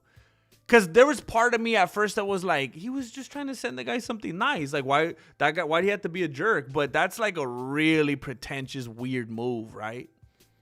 That's super weird. Like people have brought it up in here, like if for me to sign something, and I'm like, I would feel so embarrassed. Like I'm like you guys, you know, like you guys give me your signature, you know, we're like the same. So like the thought of taking it upon yourself to sign something and send it to someone without them even asking seems like, wow, you're so full of yourself, bro. Julio Rodriguez, you having a good day out there, bro?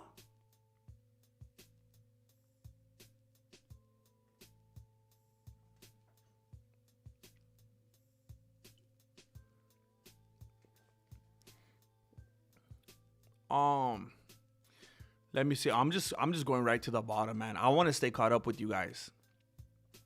Mike Lang working and lurking. Oh, it said get over yourself. Ah! James, yeah, I was subtly asking for it. I was trying to be subtle. MJ. It's been disappointing over the years hearing certain things about Michael Jordan. He's kind of a jerk, man. And I guess sometimes you got to be that way to be the best. It kind of dehumanizes you a little bit. You kind of got to be like a robot. But I just hate to hear about people treating their fans bad. Randad, better every day, bro. I'm getting better and better. I'm kind of fitting better into my schedule. Fitting better into my dickies, to be honest. Trying to get healthy, trying to stay strong. How are you doing, bro? Angel said bye in the chat, guys. Oh, what the heck? He had to leave us so soon? He He had to leave us so soon. Be safe out there, bro. LeBron, according to my basketball homies, is a stat patter. Yeah,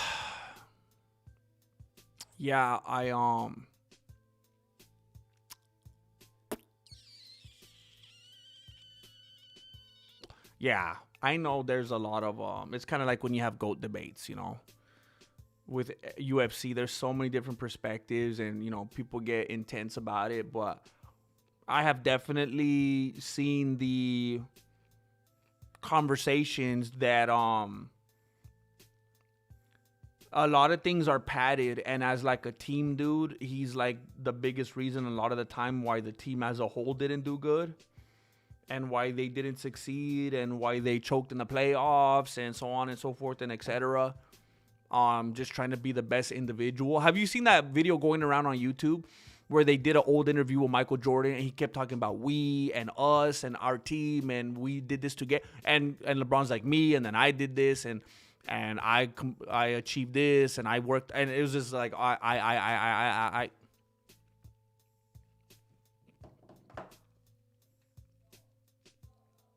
That's a good perspective, Julio. ARJR, let's get going on this go, y'all. Oh, and you're signing my poster, GM.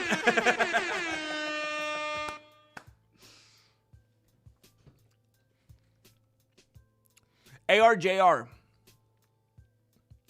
Let's ARJR. I've kind of asked this before, but like let's say I was I don't know how to approach that. Like,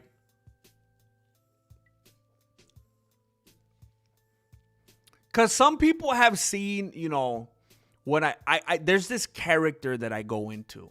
Some of you have seen it. And it's my way, it's my bridge, my potential bridge to the mainstream. And I go into this character that I call Vincent, kind of like a nerdy dude, you know?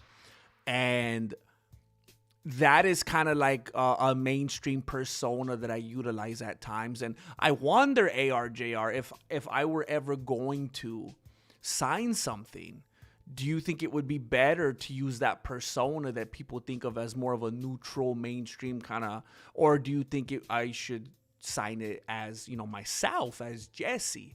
That I struggle with. I don't know what would be preferred. Maverick towards a goal!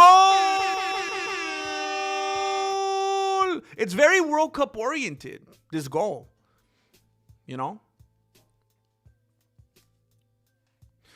Ice Cold Juice, your question here has told me that you have not watched every single one of my uploads ever on this channel, because I have actually taken showers on this channel. I actually have videos on this channel where I'm in the shower, and yes, I have my beanie on. I would treat my fans terrible. I would start a cult for sure.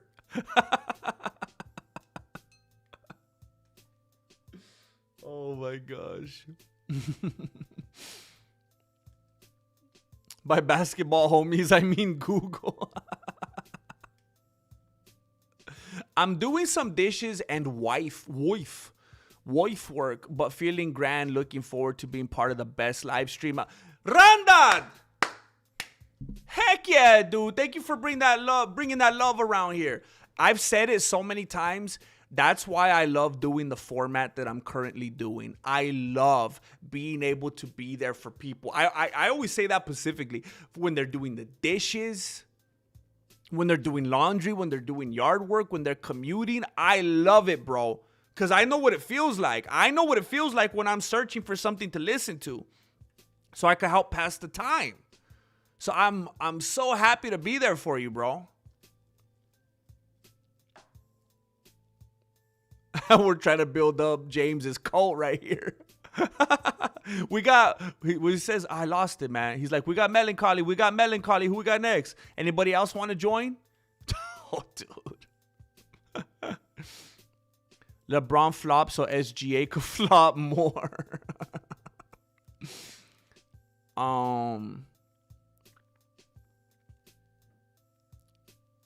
Cited as Grandmaster. Vincent is a Damba. He's a Damba guy. A Damba guy. Oh, you like the World Cup, huh? Who are you rooting for? I don't even know who's left. I'm almost positive Argentina's left. Argentina and Bulgaria, I think, are the only teams that I know that are still there. And no, I think those are the only ones I'm aware of. Marloca! Thank you for contributing. Ever watch Space Jam, the original? Vlade Divac, Scavi D19. He was traded. Wait a minute.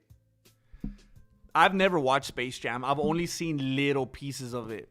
The original Vlade Divac equal Cavid 19. That was his number. Cavid 19. COVID 19. He was traded for Kobe. Dang.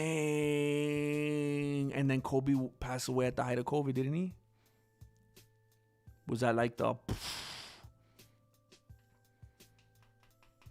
They're not even in the kids' movies, bro.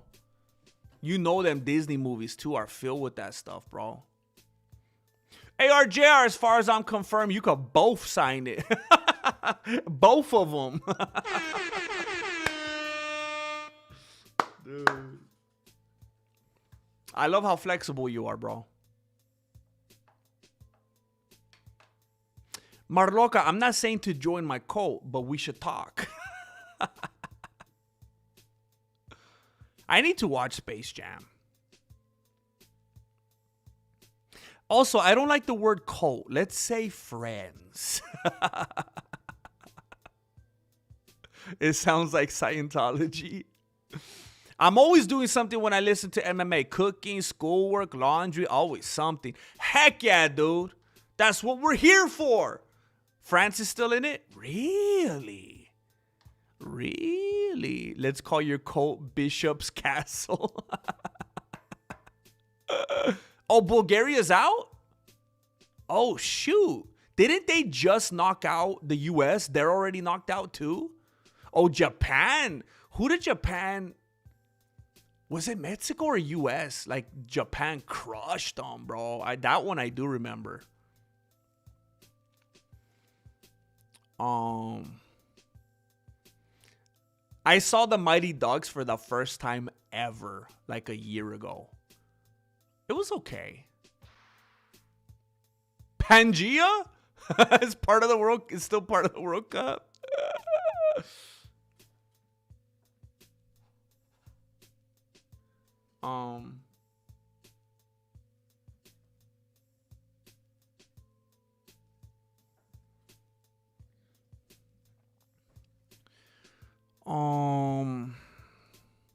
Oh, Kobe died right before Corona to pull on our heartstrings. His last game, they gave away a toy of Kobe as a helicopter. What? What? No way, bro. His last game, they gave away a toy of Kobe. What? What do you mean as a helicopter? Like a Thomas the Train kind of situation? Like he had his face like coming out the front of a helicopter? What do you mean? What? Is this real? Belgium! Is Belgium the one that knocked out the US? I was thinking Bulgaria. I met Kobe at my church carnival on Cinco de Mayo. He was on his first date with Vanessa. Her family goes to my church.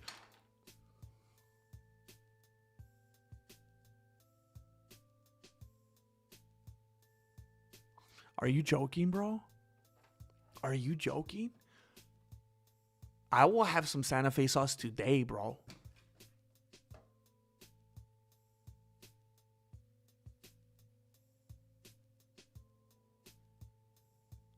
Are you serious, bro?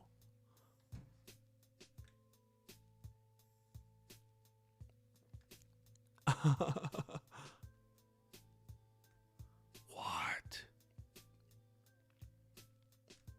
Wait a minute. How did I never know that Ringo Starr narrated that? No way. I'm learning a bunch of stuff today, bro. No way.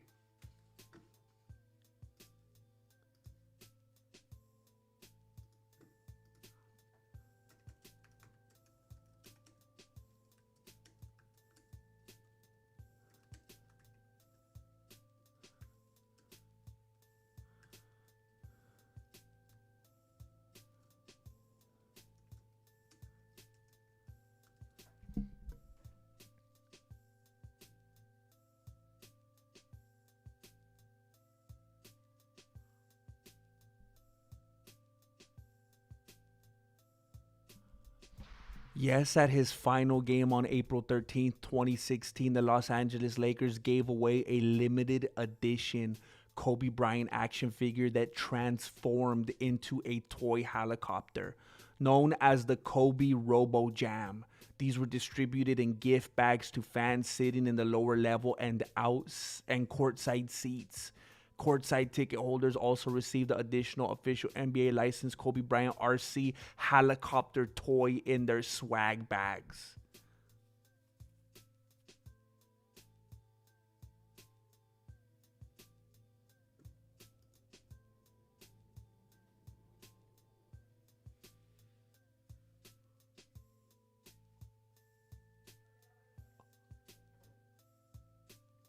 Are you kidding me?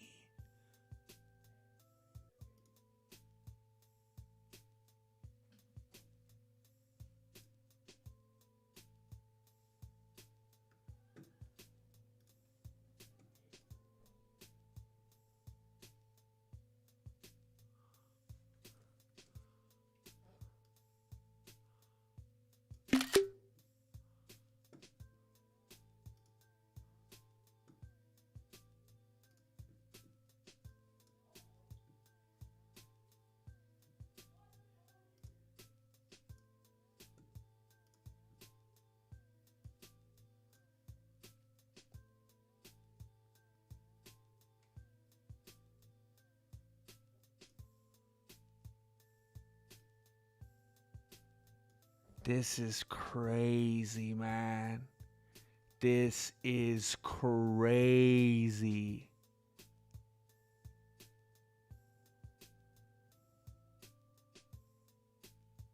What the heck?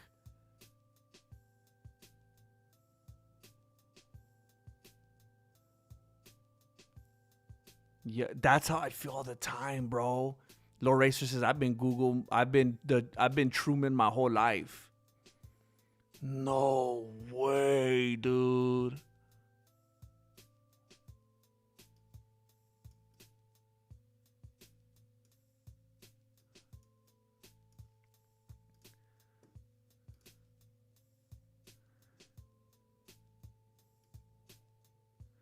Lakers gave fans strange toy.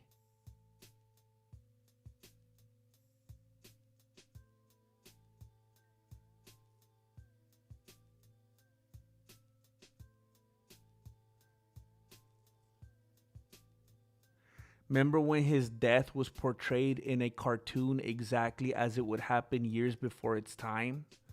And then someone posted the link.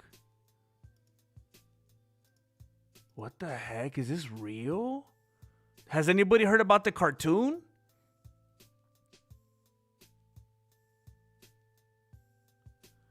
Someone put blood sacrificed on this comment right here. Kobe Bryant dies on his 157th day of being 41. Kobe Bryant equals 41 and 157. The plane took off at 9:06 a.m. and the first 911 call at 9:47 a.m., 41 minutes after takeoff. He died 41 days after Joanne Buss died. Recall, Joanne Buss died 115 days after Kobe's birthday. Joanne Buss equals 115. He also died 41 days before Shaq's birthday. Kobe announced his retirement with a poem called Dear Basketball in 2016. Dear Basketball equals 41. It was nominated for an Oscar 41 days before it won an Oscar. On Kobe's final game of his career, they took him out with 4.1 seconds left in the game. Kobe's daughter was 13 years old. The 13th prime number is 41. LA equals 41. Gianna Bryant 54 and 126. Wait, some of these I don't really understand. Like today's date 126. Kobe Bean Bryant 54. Today is also the 5th month, 4th day of being 41. He dies the day after LeBron James passes his scoring record in Philadelphia. Kobe is a native of Philadelphia. Remember, Kobe's first game after announcing his retirement was against Philadelphia too. I could write all night. How many coincidences does a person have to post before others get it?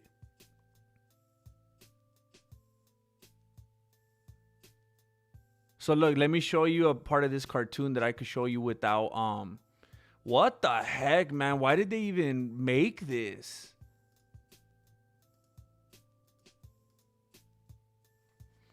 So apparently this was made before he died. Hold on, let me get you some screenshots right here.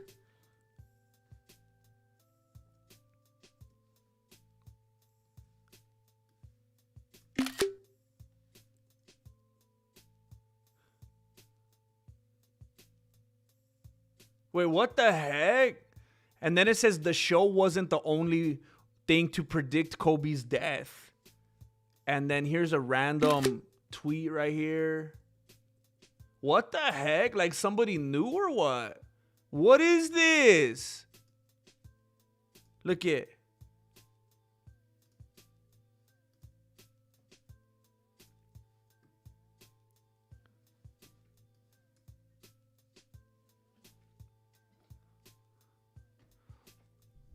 Look at this.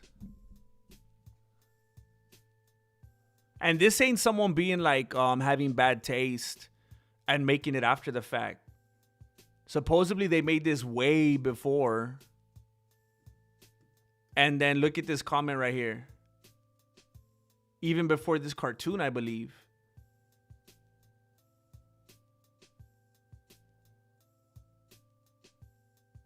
What the heck, man?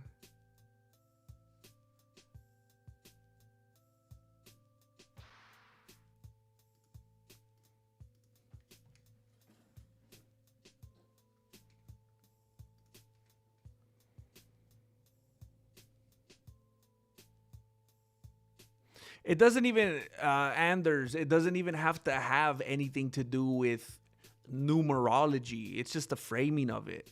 Like if let's say I wanted to kill somebody tomorrow, right?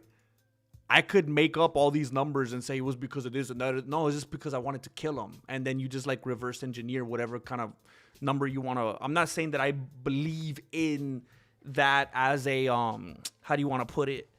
Like something prophetic. Like I don't believe in like, oh, it's written in the stars, or you could see, you know, what's your birth sign and all that kind of stuff. And you could tell because astrologically it said this and the numbers said that. I'm not saying that. I'm just saying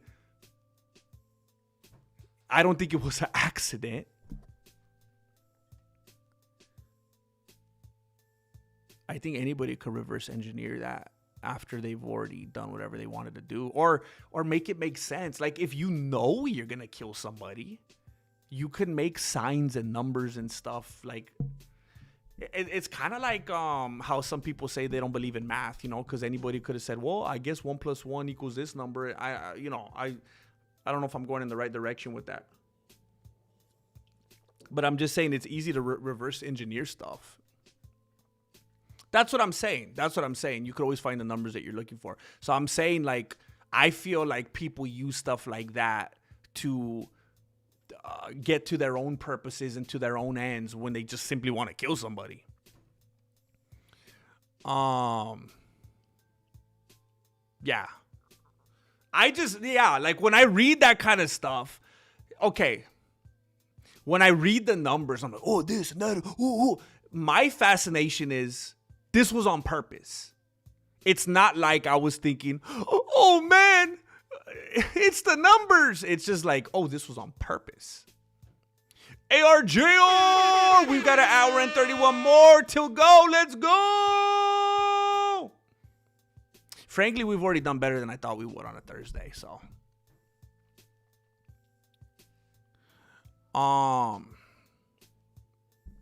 Virgin Taker. I do appreciate that very much. And we have talked about it one of the things that me and Moss from the MMA holes have talked about from the hit show, the Moss and Jesse show. I don't know if a lot of you guys, it still kind of blows my beanie a little bit that there are people that don't know about that show, because we have people that show up every once in a while, and they're like, what the heck? You guys have a channel. This is cool. And I'm like, oh, maybe I should talk about it more, because some people still don't even know about it. Now, if you check it out and it's not your thing, I get it. I don't know what's wrong with you, but I get it. But there is a channel that we have together now. And what was I gonna say before that? Why did I bring up that? Our new video is doing okay. It's doing okay. It has a decent, for our tiny little baby channel that we just started, it's not that bad. I wasn't getting 1.5 thousand views, 17 uploads in on this channel. Hey, sometimes I upload a video on this channel here and now and I get 1.5 thousand views. So I think it's doing okay. Oh, yeah, what I was saying was we have fun doing it. Virgin, we have fun doing it. And I think what we're trying not to do is just not burn ourselves out or the viewers that we have. We're just so thankful for them. This, I don't know. Maybe don't want to overwhelm them, don't want to overstay our welcome. But we've definitely talked about it. There's been times where we have fun doing it and we're like, man, maybe we should do this twice a week, or maybe we should go live sometimes, So it's definitely been talked about. It's definitely been talked about, and anything is possible, bro.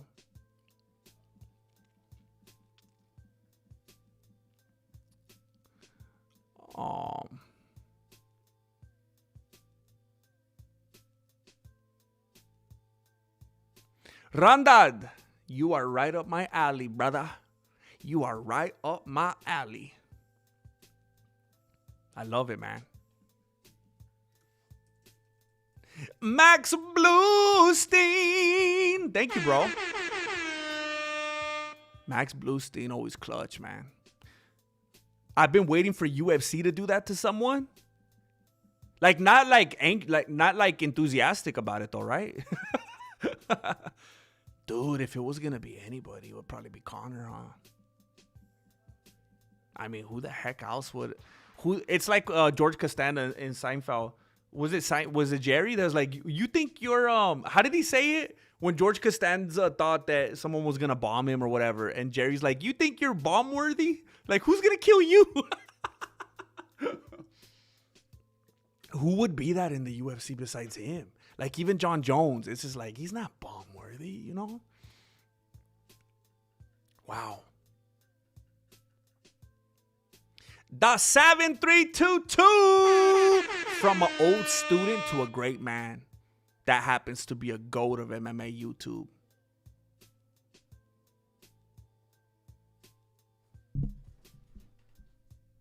From an old student to a great man that happens to be a GOAT of MMA YouTube.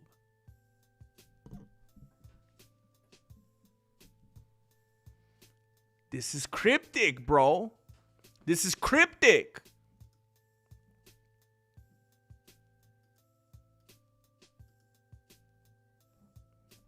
Were you like my math teacher or something? What do you mean? From an old student.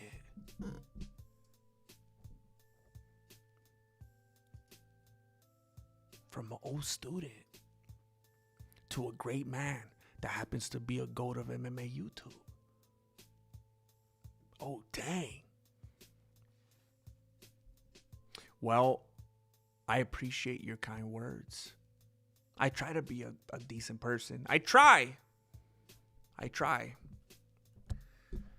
And sometimes my failures make me better at it. Sometimes my failures make me catch myself.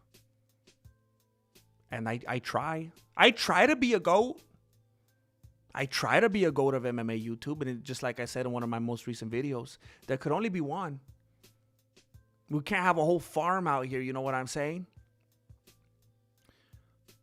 So I try, man.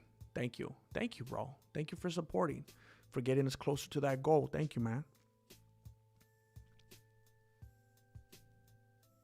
Caitlin Clark was her childhood friend that died in the helicopter?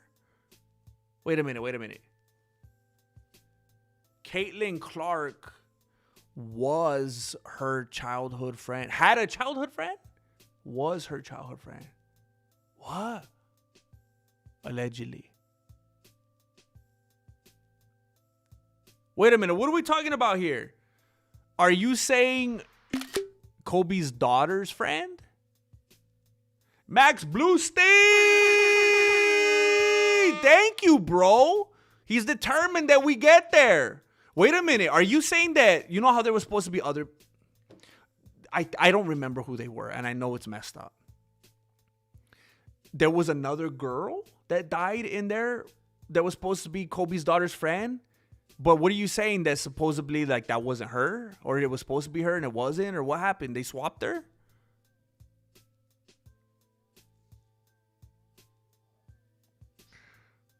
I don't know. I feel like I've just heard people say like maybe it's a bad example, but I swear I've heard people say this. Like we all know 1 + 1 is 2. But they're like, well, you know, someone had to come up with that, right? Someone once upon a time was like, okay, this and this means that, so that's what it is now, you know? And I don't think I could, you know, I'd like to have some fun with stuff like that, but I don't think I could agree or even entertain that, because that would be kind of entertaining that there's no divine mind behind creation and logic, you know?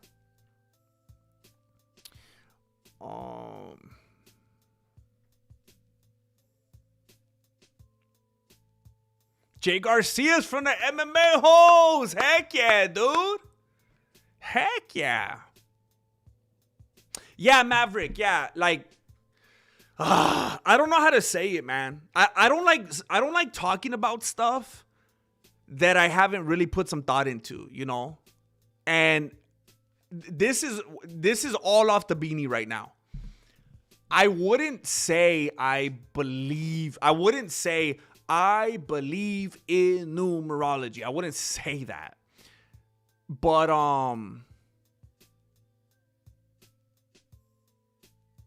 here's what I think is extremely possible. That there are twisted people out there who like to control the world and kill people. And I 100% believe that those people, because of what they believe in and because how they want to make certain things align, I believe that they could intentionally seek out to do something, make some kind of event happen, kill somebody or whatever, and make it line up with certain things. That is what I do think is extremely possible. And I don't know if there's some purpose to that. I don't know if they're like, if it's some kind of sacrificial thing or some kind of thing that aligns with their kind of twisted belief or whatever, that it's only a acceptable, worthy sacrifice if it lines up with blah, blah, blah, blah. So then they seek out to make sure it happens like that. In that way, I think, yeah, who wouldn't agree with that? People do crazy stuff. Marloca!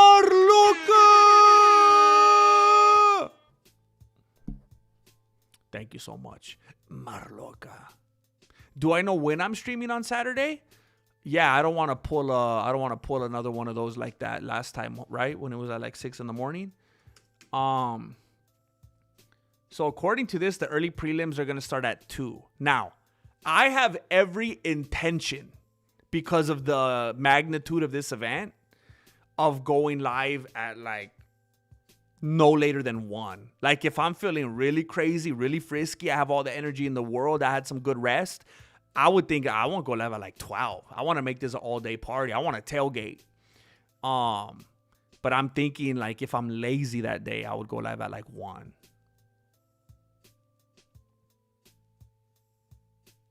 Connor looks like he's ready and Max is past his prime.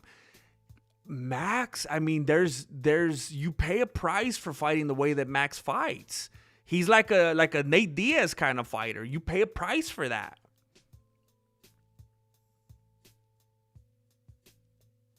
Dang.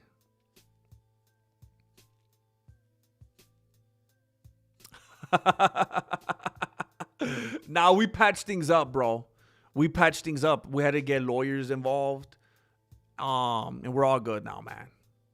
We're all good. We just try our best to stay as far away from each other as possible in between shooting, and then we're good. It's kind of like me and Marilena solved that perfectly so that we would never have any kind of bickering or arguments or anything like that. It's just like, as long as we just stay in totally different rooms most of the day, we're good. I think it's very healthy.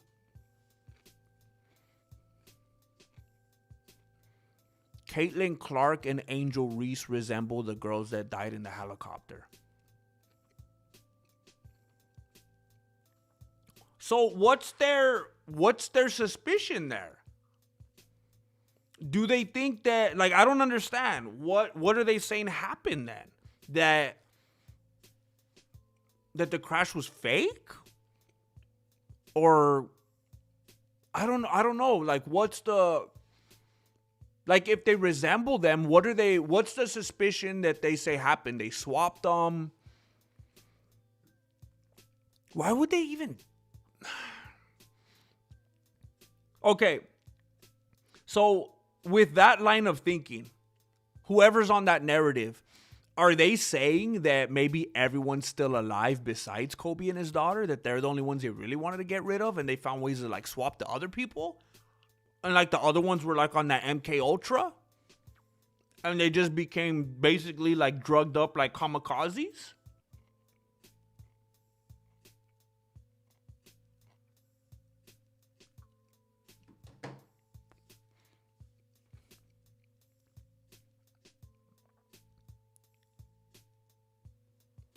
Too much symmetry in this universe to ignore the math. And when we started understanding that, we started thinking about God. Animals don't really care. Yeah, man. 100%. It's a lie. It's a big lie that math and science and all that is in opposition of God. All it does is reveal him. Of course, some people think you're going to get all this math and science and intricacies of everything just stemming from a little pool of mud. No, like, you think this happened by accident? You think this bowl was made by accident? You think this hot mustard was made by accident? Like, everything in life, this was made by somebody. This was made by divine intelligence. This was made with intelligence. This was made with the mind. But how about everything? Oh no, that was accident. Everything in life. Everything that's observable, everything in your life experience everything was made by somebody, by a divine mind, by a thought process, by intelligence. But how about all of it? Oh, that was an accident. Oh, man. The gymnastics. The gymnastics, just so you could try to juke. Just so you could try to juke being accountable to a God. Just so that you could be your own God and be left alone. Wow.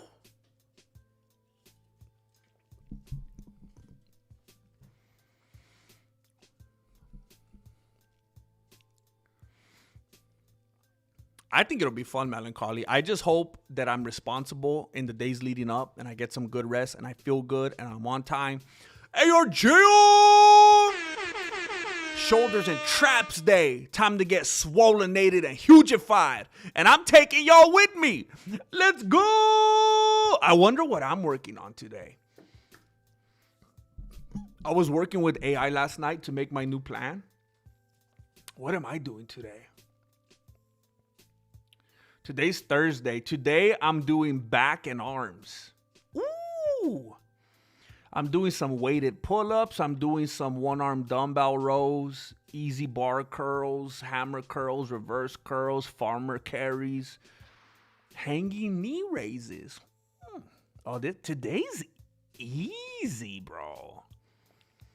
Today's easy. I'm gonna have to put some weight on it. Today's an easy day. I'm gonna have to mess around with the weight a lot today because this is a new program for me. So I need to make it challenging.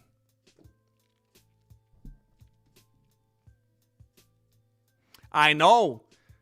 Kobe was battling in court.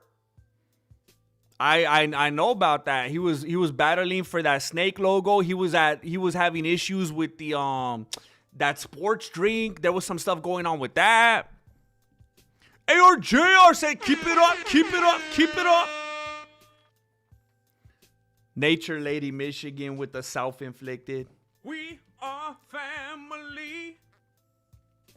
Cause I got all my homies. Self-inflicted from the Nature Lady.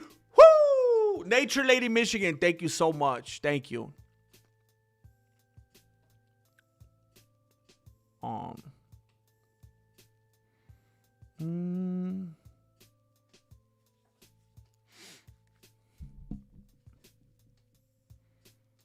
I think everything on TV is entertainment, sports, and all of it is fake. I've been thinking that more and more and more and more the last year or two. Just to like scary levels. The things we've seen in sports especially. I thought for years, like obviously Hollywood, they're acting. They're faking it. They're actors. Even in music, they're rapping and they're singing about, because they're storytellers. They're making stuff up. They're writing. You have poetic license, whatever. But sports was like, sports. They want to win. They train. They want the gold. They want the trophy. Sport. And then it's like, oh no, there's a script for that too. I thought sports was untouchable. And I feel so naive saying that now. It's still real to me. The gymnastics. Do not declare Oliveira as number one fighter. Unreal. Yeah, all media's controlled. Yeah, man.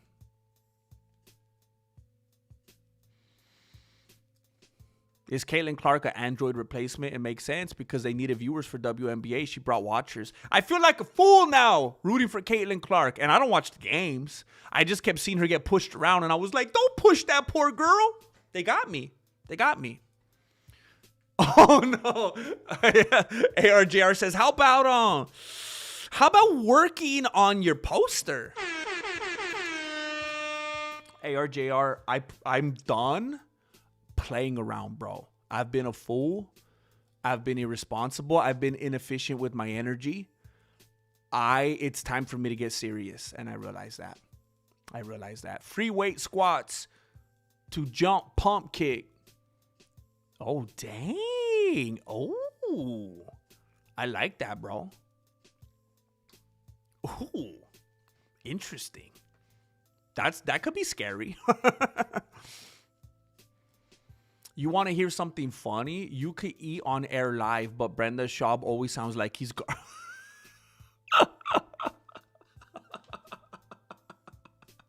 Oh my gosh, dude.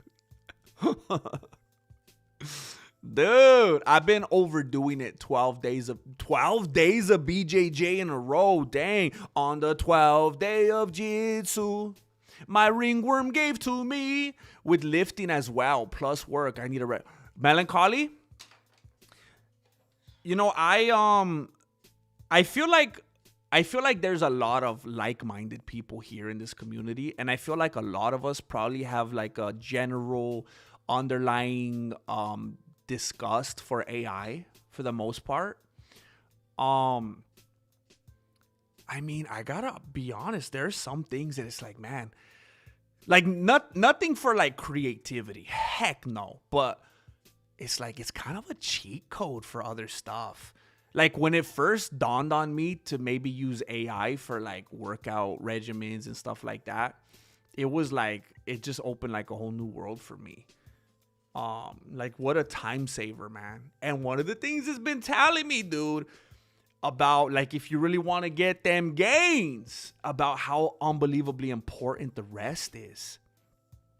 And how you're not even necessarily building the muscle.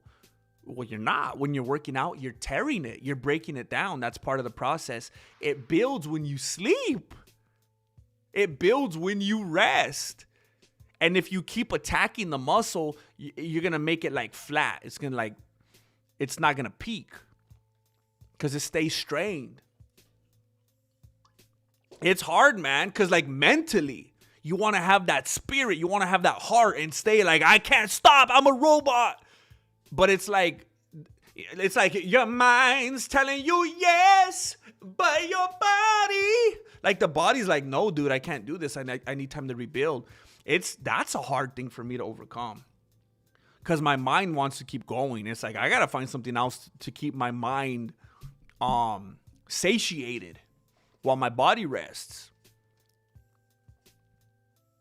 I almost watched They Live the other night when I couldn't sleep, and I don't know why I didn't, but I really do want to watch that movie. Jay Smith!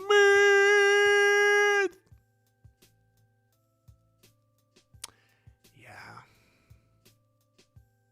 That's a good point. Yeah, Power Slap, it just proves to you that people just let you hit them for money. I should go to Power Slap. If I went to Power Slap, could anyone just get in the... Like, it must not be a long line, right? I feel like going to Power Slap is kind of like giving plasma or being like a perm donor, you know? I kind of feel like it's like one of those. I don't think it would be that hard to get into Power Slap. I feel like I could get in there, cash out. Huh. I should look into that. Yeah, man. Sign that poster like Con Error does. I just be like...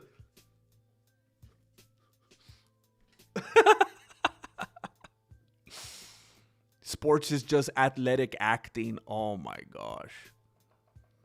We're run by reptile lizard people who turn the frogs gay. Look, I will say this like I said it last time. And I know there's people here who aren't. But if you're a Bible believing person, we read of instances in there where there are people who walk among us that are not human. I mean, there's biblical precedents for it. There are people among the people who are not human, and the people have no idea that they're not human. Just like the angels that were in Sodom. And the dudes wanted to welcome them to Sodom in the most appropriate way, being that it was Sodom. They didn't even know they were angels. They didn't even realize that they were in the arms of the angel. Well, they weren't in the arms because the angel said no. They rejected their advances. They said, I just spoke with God, and I can confirm that I can't let you get close. And there's nothing that tells us that isn't going to happen anymore. I think a lot of people look at that like, oh, that's crazy sci-fi kind of stuff. That's why I said if you're a Bible-believing person, there's absolutely biblical precedents for that. And nothing that ever leads us to believe that at any point ceased to exist. And I think it's important to talk about stuff like that because I think there's a lot of people who try, a lot of people of faith who try to pursue their faith and do the right thing, but also not be like a crazy zealot kind of person and think that sounds crazy. But if they know their Bible, it's not.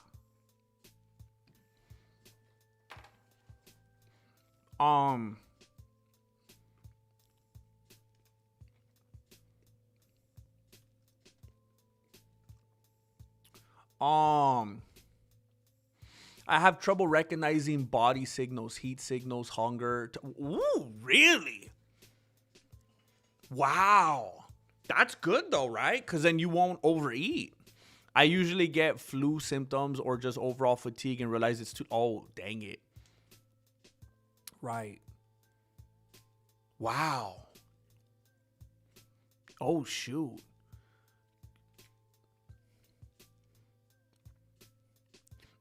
Melancholy, I know this is it sounds like a stupid question, but this is literally the first thing that came to my beanie. Does that include like if you have to go to the bathroom?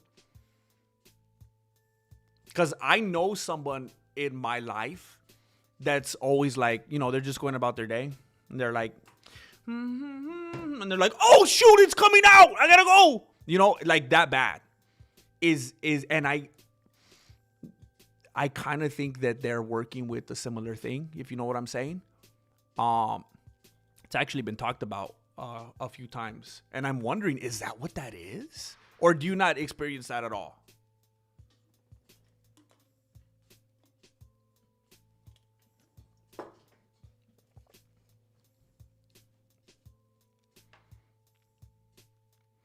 I saved 3 packs for my kids in their toy bin to find later in life. Wait, what'd you save? You got the Kobe Bryant toy?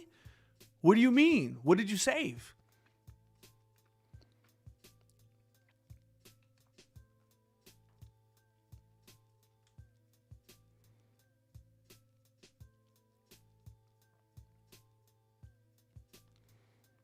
Yeah, I might have to get slapped, Max. I might have to. I don't know if I have a choice, bro. I might have to get slapped a few times. I might need that payday. I did MMA till I hit someone with knee to face. I don't like hurting people really bad. He wasn't the same after. I feel so bad I wouldn't fight no more. Oh.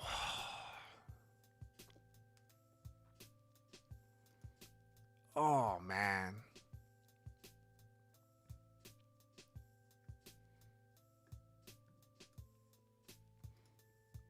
It reminds me of that one dude in Karate Combat that thought that that one dude passed away and he was like all emotional. That's tough, man.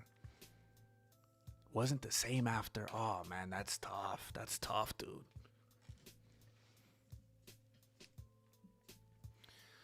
Oh. I mean, I don't know. Just trying to be positive about it, I mean, it says good things about you as a person, I mean, you're capable, and you're also a good person. There's some people that would be that capable and just become dirtbags because they think they could just do whatever they want to everybody. It also goes to emotions, not recognizing emotions until someone points them out, or you can finally correlate the physical sensation with the emotions. Not recognizing emotions.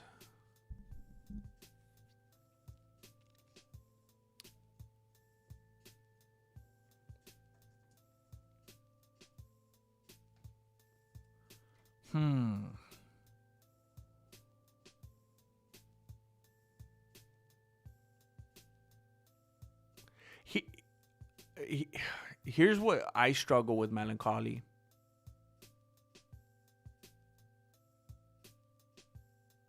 Wait, hold up. I'm struggling with something else right now.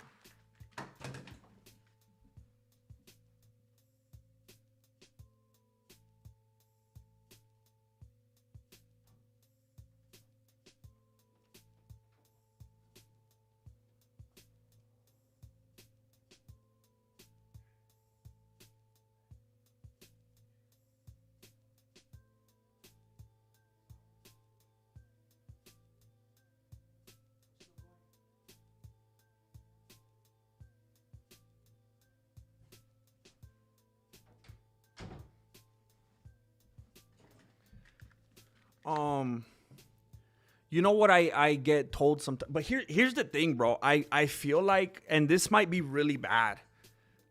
I don't know if this is like I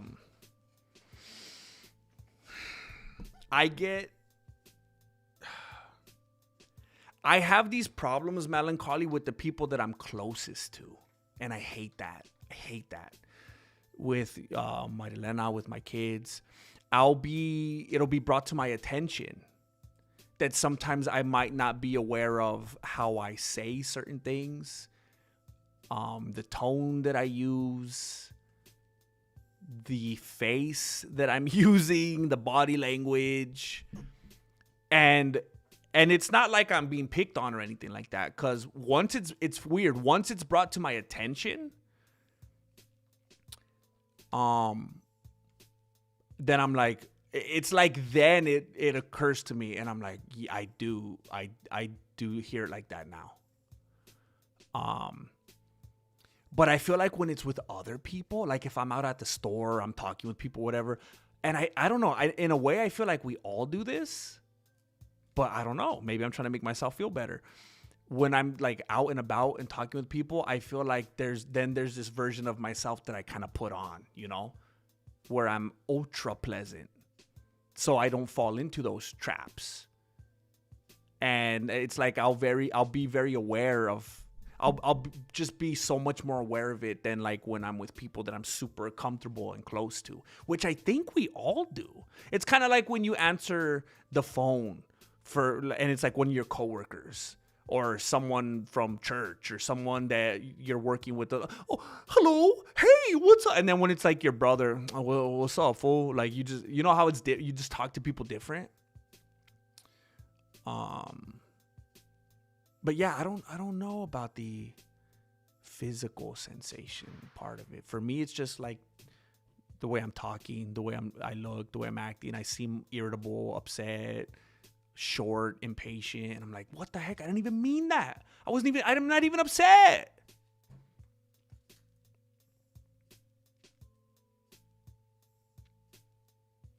Marluco! Thank you so much for keeping the trainer moving. Christian Garcia, blessings. Blessing to you, GM in Christ. God bless you, bro. Thank you for being here. ARJR says 27 club. 27 club, but we staying alive in here.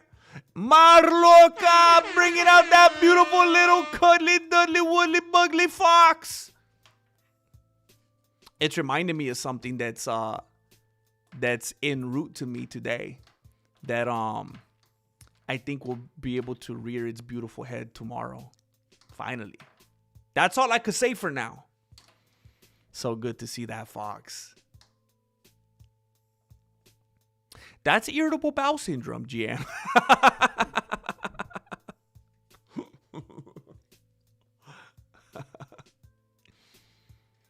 There is a massive amount of cultures who believe in higher energy beings. They were like drugs to can you say sodomites on YouTube? They did the same thing to the young. Their energy is higher, and that's always been just like the adrenochrome thing, huh? Is that like similar? They always want to get stuff from youthful people, man. I've seen that a lot, like in different cultures they'll do to them. Dang. I have like a 6 to 10 minute window from the time when I know I have to poo to when it's happening. Yes, 100%. It is with bathroom as well. I am that person. Growing up, sleepovers were difficult for that reason. Okay. Yeah. Yup.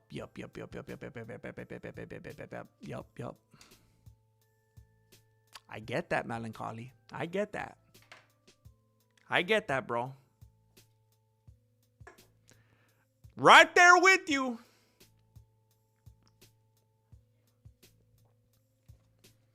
I saw it was unfortunate because I was trying to use it for directions because we were gonna go to a restaurant the day after we got married. So I was using Marilena's phone to try to get directions to the place, and I saw that she had been looking up annulments like the night, like right after our wedding, and I was very distressed. She was trying to get the thing annulled because the night of our wedding, I actually wet the bed, and of course, there wasn't a fortuitous time in the dating process for me to bring up like, hey, I'm a serial bedwetter, it's just one of those things that you kind of just, fingers crossed and, wear like a few extra pairs of chonies. But we're here today. And from what I've learned, ladies wet their pants much more often than dudes. So I don't really feel bad anymore.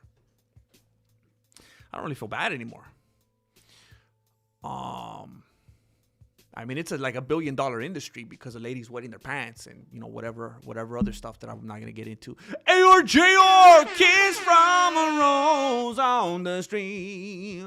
La, la, la. Thank you so much.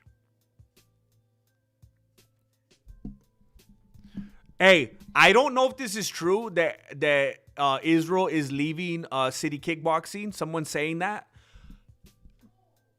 People have been saying for years, yeah, he has to. What's wrong with him? He's not growing there. The only thing growing there is his gyno.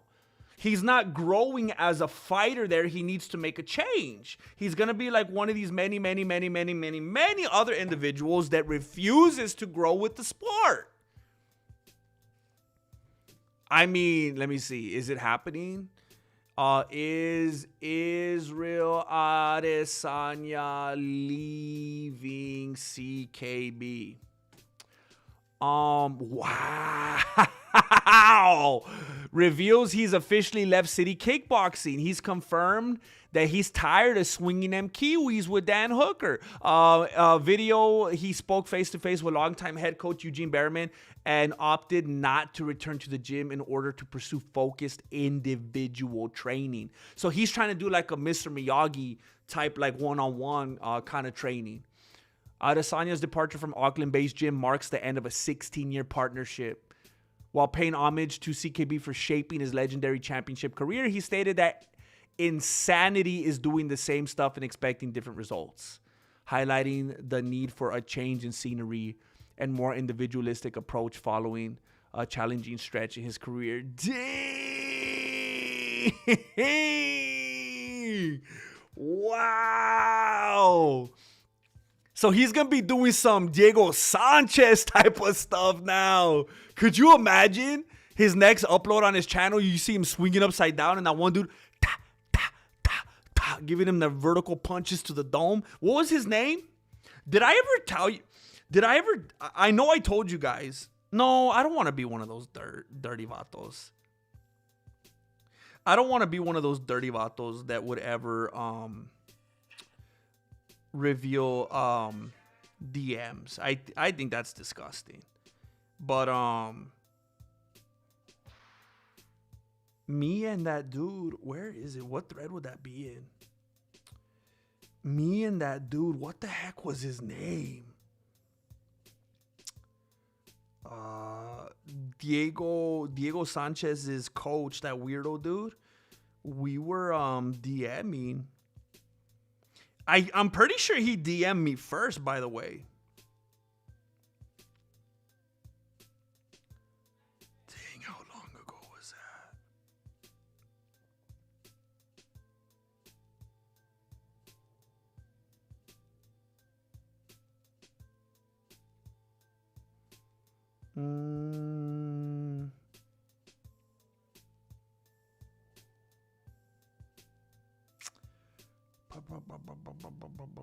I wonder if it's him, man. I wonder if I could collab with that dude and get him to train me. That would be hilarious, wouldn't it? If I did collab with that one dude.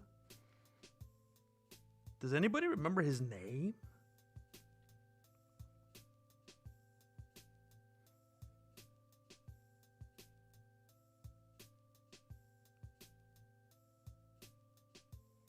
Man, I don't even know if this is the right thread.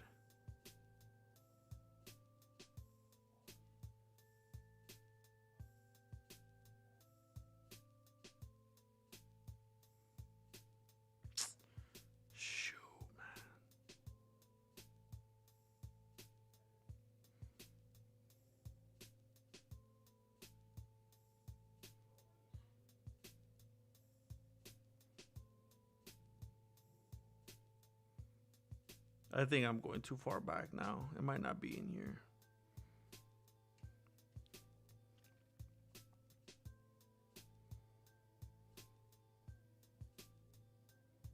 What the heck? Why do I have...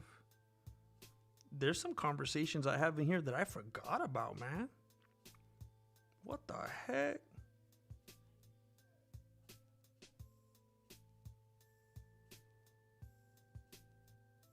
Well, that's unfortunate. What was his name? Does anybody remember? He had like a weird... Josh Fabian? No, but what... His name had a... There was a name to his page. Like whatever the name of his school is or whatever. Dang it.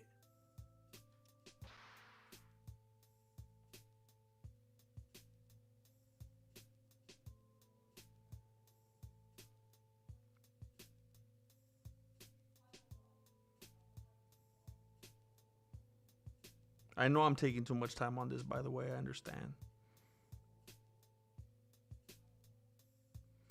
Well, that's annoying. Whatever.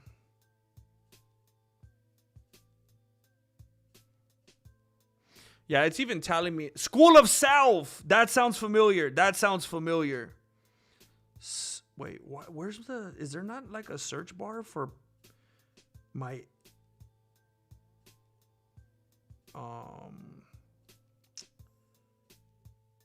Is there not a search bar for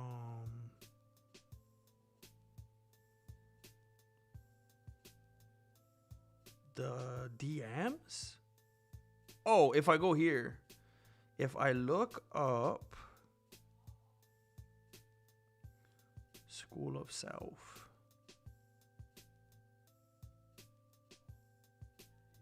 Wait, did he delete his page? Maybe that's the problem. What the heck?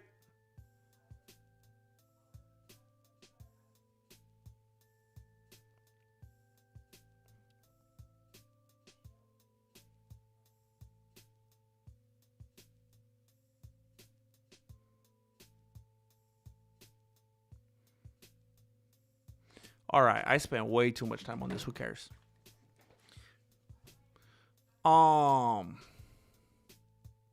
I should have done a collab with that guy. I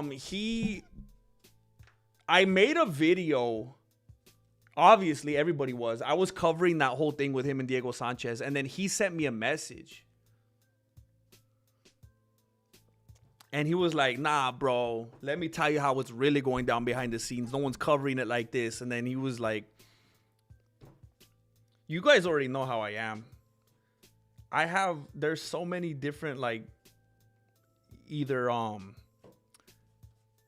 like big UFC affiliated gyms that reached out over the years for like collabs or podcasts or even actual fighters. And I just didn't do it because the way I am. I just got all in my beanie and I was like, they're not going to get it. It's going to get weird. And I just didn't do it.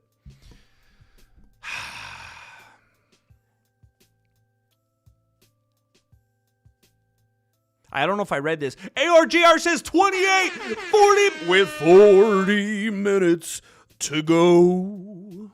Thank you, bro.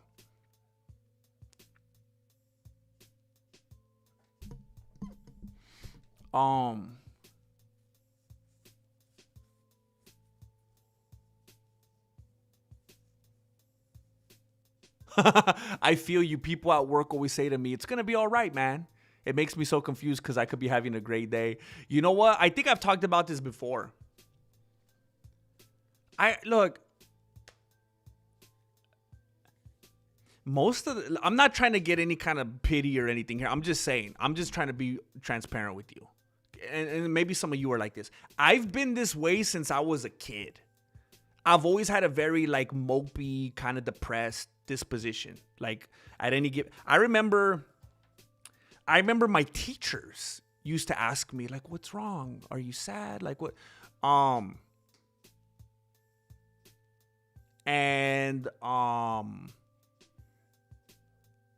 remember being told that by different people throughout my childhood and my teens and stuff like that.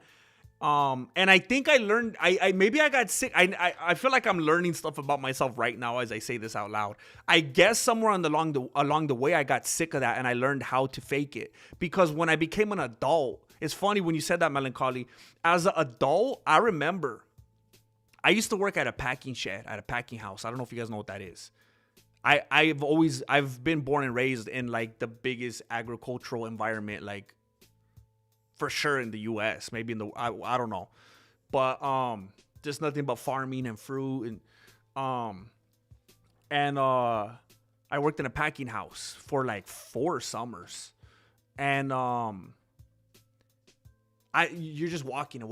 The thing that I was doing, I was walking around a lot, moving around all the time, big warehouse kind of place, factory. And I remember people would ask me like regularly. They'd be like, bro, what is it about you? Why are you always smiling? Look at this dude. And then like sometimes I'd be walking and be like, look at this dude. He's always got a cheeser. Look at him. And it became like a meme. Like that I was always like happy. And I remember that would confuse me. Because they would ask me, why are you so happy, man? What is it? What's so good in your life? Why? And I remember inside being like, I'm super depressed. What are you talking about? Even when I was selling cars, people would be like, man, you're always in a good mood. You're always happy. And I'd be like, But I guess I learned how to externalize that. And then as soon as I get in the car, it's just like, turn on the radio. 'Cause I'm a creep. I'm a way down. So yeah, I just there's that disconnect, or I don't know, faking it. I don't know.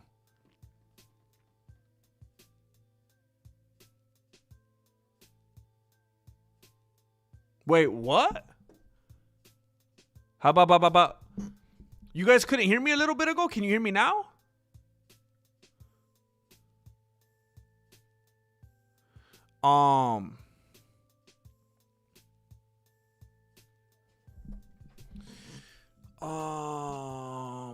Shoot, I'm behind again. Shoot, man.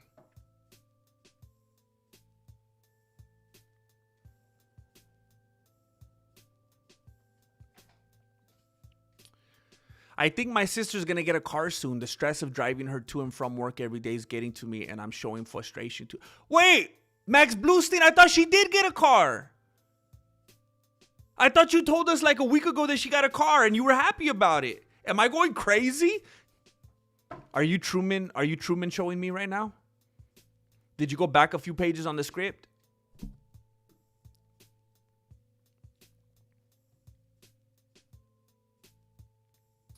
Oh, shoot. For real, Jay? Dang it.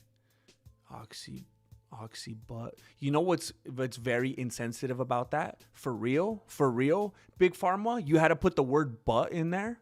Really? A little bit on the nose. A little bit on the butt, if you will. What's up, Ordinary Pete? I peed myself while watching Star Wars in theaters as a 12-year-old. While playing hockey, it happened most times. Had no clue until after the game. You name it, I've peed doing it.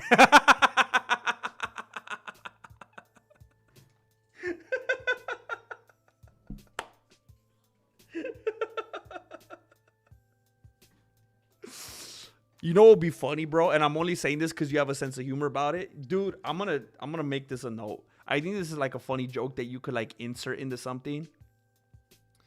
If there was a dude that like maybe someone's making fun of their brother or their friend or something like that. And like the dude pees so much, he's like always wetting his pants, that from like a certain point on, he just wears swim trunks. He don't even put on jeans anymore. He just, like on the daily, he just wears swimmy trunks. Just because the text, like the material.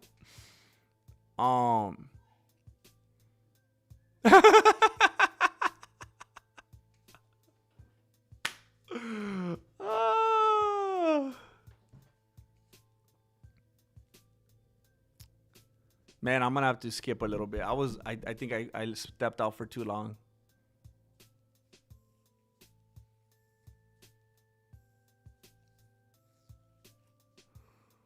Oh.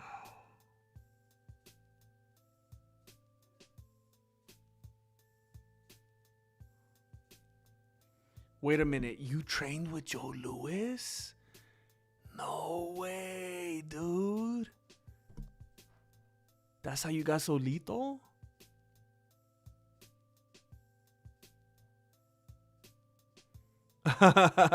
I'm trying to go mainstream, legendary. You can't go more mainstream than you're in. I have a belly button. Max Bluestein. Ow! Marloca!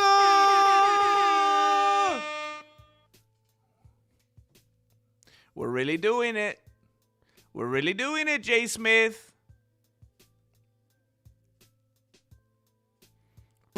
Jay Smith. You.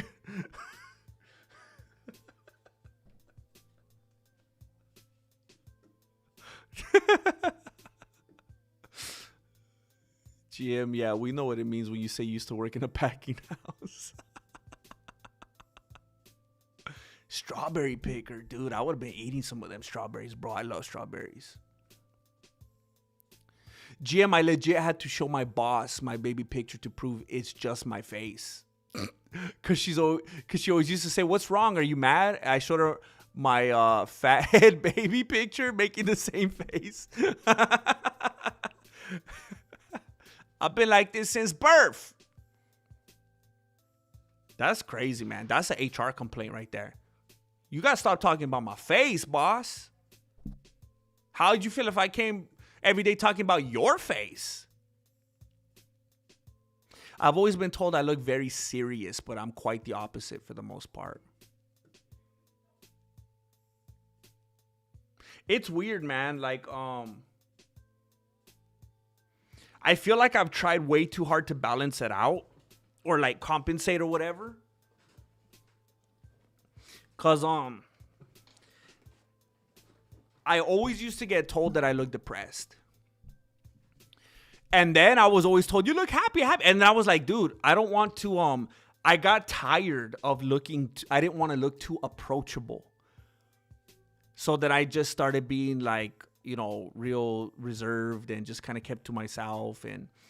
And then I started getting comments like Marilena would tell me that I looked really angry and standoffish and kind of like rude. And I'm like, bro, I can't win. I always got to be something. I can't just be. It's exhausting, dude.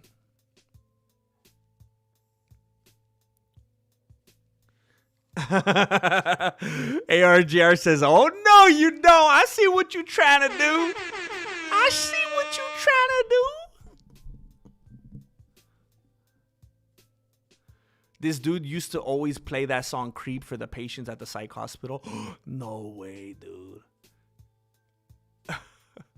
I wonder if it was Lost on Them. Oh, she's still looking. Oh, man. Oh, no. I don't know how I misunderstood that, man. I'm sorry to hear that. That would be stressful, dude. I know it's got to take its toll, and then there's maybe a little bit of resentment.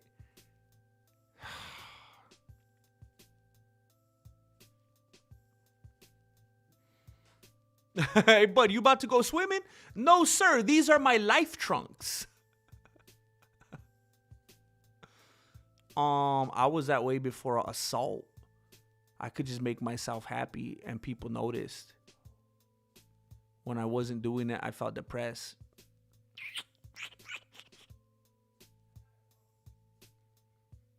I mean, it seemed like it made other people happy. It's weird, man. It's like contagious. People would come up to me and they'd be happy. They'd be like, man, what are you happy about? Like, what are we doing here? What's going on? And they seem happy. And I'm like, well, it seems like it made them happy for some reason. Maybe them being happy will make me happy. I don't know. Marloca. With the regular hearts. No chile verde hearts, mar loca. Is that, wait, hold up. Just wait a minute here. Just wait a minute here.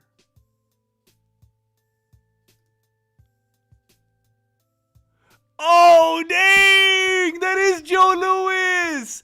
Ah! That's crazy. Hey, man, why do you got a video of John Wayne Gacy? What's going on here? Dang, Joe Louis, huh? That's cool, bro. Wow. Heck yeah.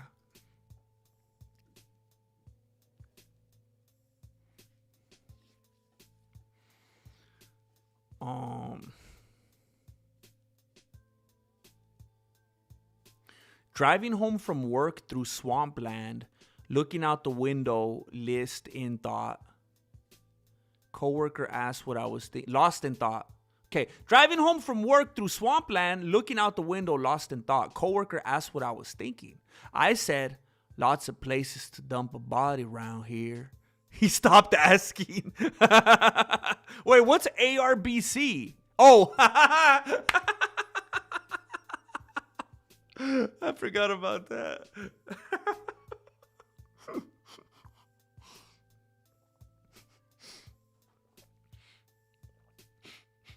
That's a good one,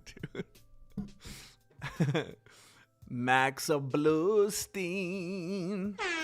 You're so generous today, bro. Thank you, man. You coming in heavy today, bro. Geodudes! Strickland drinks Bud Light. That's crazy. I just ate some strawberries and cream for the first time. What does that mean? Like, what's the cream part? Like, you know what I like to do?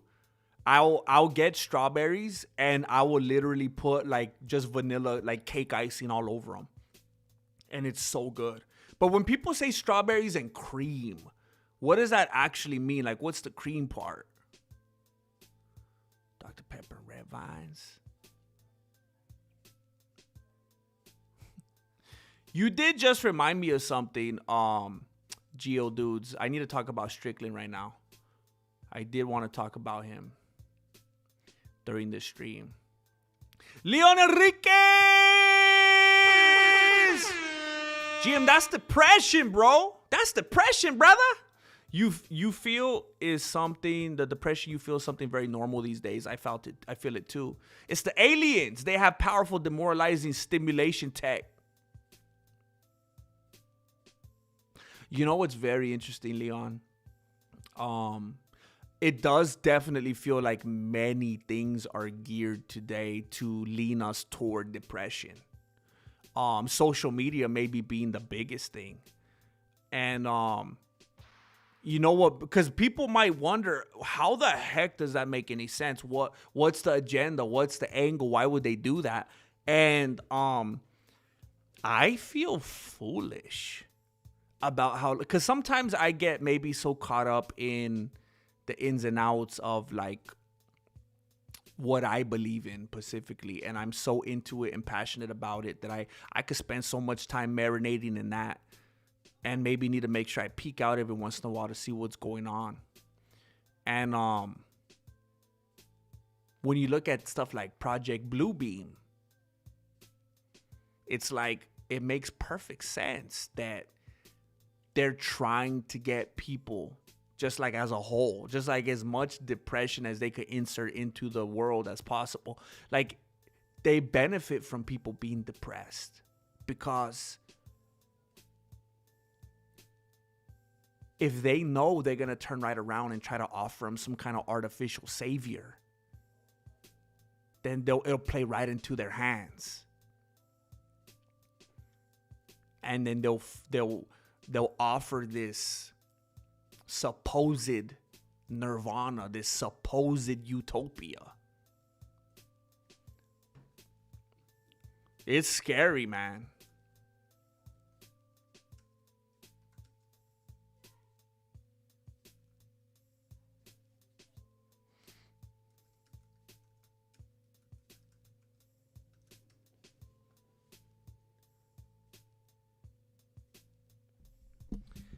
I mean, Christ told the people, man. False messiahs and false prophets will appear and perform great signs and wonders to deceive, if possible, even the elect.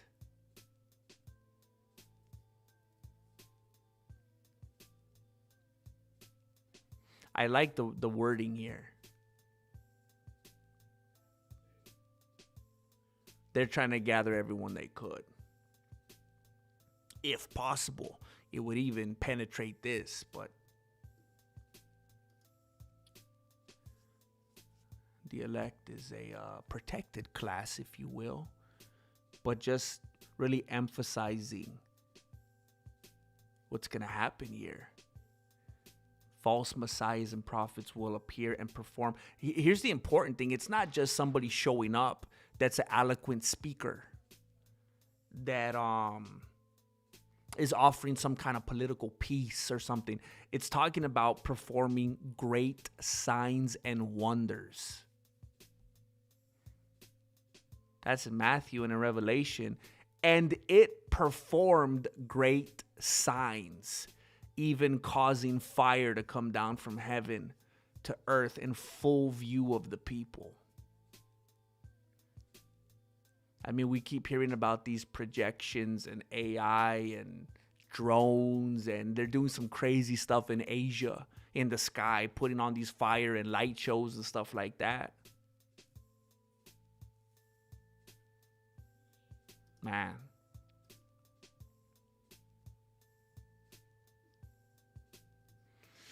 Wow.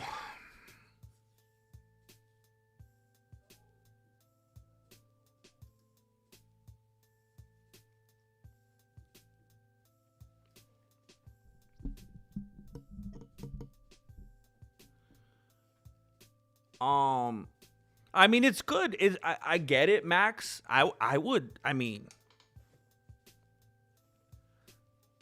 it's a pretty fantastic reason to be frustrated, you know? I've been frustrated for much less. But the fact that you have the awareness to say I need to be better, that speaks volumes, dude. Thank you again, Leon. Thank you for supporting, bro. Aloha, I'm so self-defecating. I just sent you the picture in the email. It's like show and tell for everyone to see my fat-headed baby picture, mean mugging. Show and tell, just a game she plays when she wants to explain her angry face.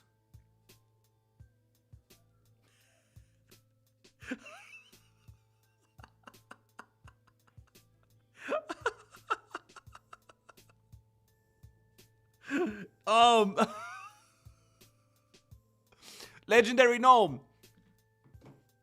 I have to ask, and I would totally understand if not, because I've been sent things in the past where it was all good for, you know, people to send it, but they're like, but don't show this. Is this for the people to see? I have to ask. Yeah, I could just imagine the boss being like, oh, never mind. Marroca, Chile Verde hearts, Chile Verde hearts. I'm trying to manifest Chile Verde today. Chile Verde is healthy, right? If anything, it'll get your metabolism going, right? I love Chile Verde, man. I don't like Mexican food, but Chile Verde could break down that wall, you know? Literally and metaphorical. Thank you very much. Thank you.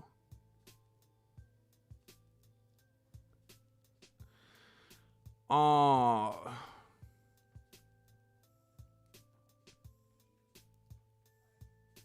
dang. Mystical Ninja.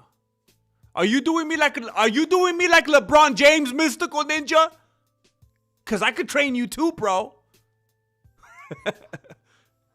That's very cool though, bro. That's very cool. then I'll be like, yeah, man, I'm in the same lineage, you know? I'm in that Joe Louis lineage. You know how important that is, bro. Oh, shoot. You're going to try to make my brain explode right now. ARJR! I always say that I'm living the dream. When asked why, I answer because the joy of the Lord is my strength. This is a day he's made, and I choose to be glad and rejoice in it. And yeah, let's go! Did you hear Conor McGregor? He was doing an interview, and he said, they're like asking him how he was. He's like, I'm doing great, brother. I don't know why he talks like that. He's like, this is the day the Lord has made. I will rejoice and be glad. And I was like, oh. I was going to get my tambourine. I was like, wait a minute. Is he tricking me? How should I feel right now? But it made me feel like I was in church, bro. You're right, ARJR. You've got it right. That's why sometimes I don't like talking about feeling that way, because I feel like it's a bad, I don't know, example, testimony, bad witness. But then I try to make myself feel better and like, hey, there were prophets that went through severe moments of depression and hard times, and maybe it's important for people to see, oh, I can feel like this. I can feel really down and scared and worn out and weary and all that, and still have full faith in Christ as my Savior. Like, you know, it doesn't have to be like, you know, I'm a depressed person. This doesn't align with Christ. You know, But you're right, bro. That's the right way to look at it, man. I need to get on that.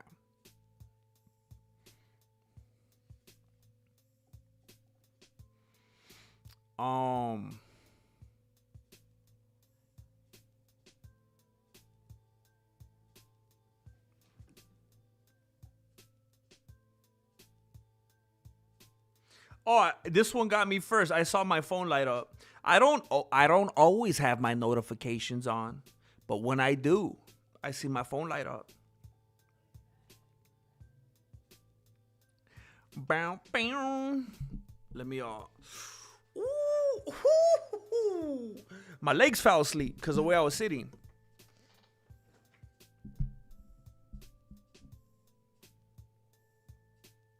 I'm trying to figure out how to fix this so I don't show too much of the. Oh, I guess that doesn't show anything, huh? You have to drop it down.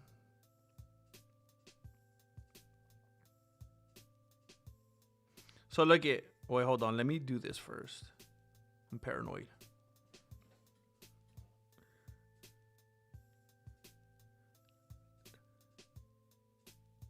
Wait, it's fuzzy. I want you to see the baby face clear.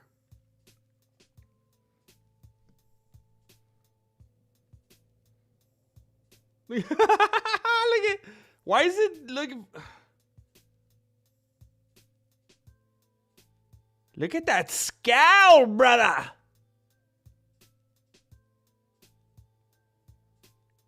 You see that little Elvis lip? That little Hey, how does he say? You see that Elvis lip? The little turn in the lip there? This is driving me crazy. He's not focusing correctly. But you see it. You see the Elvis lip. Yeah, that's funny. If I was that boss and I saw that photo, I would have been like, I see.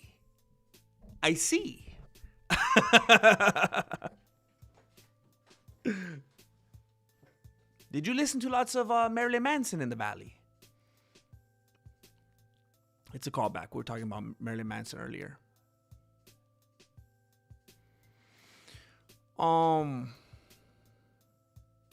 That's so funny. I wonder what they did in that moment to make. Well, I guess that's going against your point. I was gonna say, I wonder what they did in that moment to make you upset, but that's just the look. That's just the look. That resting baby face. ARJR family. Cause I got ARJR with me. Blessing DK Hosh. DK Hosh. Hosh kosh bagosh. What is this, brother? Brother, I don't understand this.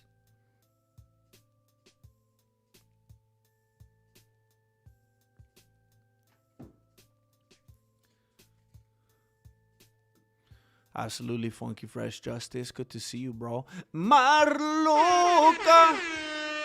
Marloca. Thank you. Tito MLM. Does Wazari versus Ipon look what does Wazari versus Ipon look like in verbal judo? Shido. What the heck did Shido mean? I can't remember. Shido.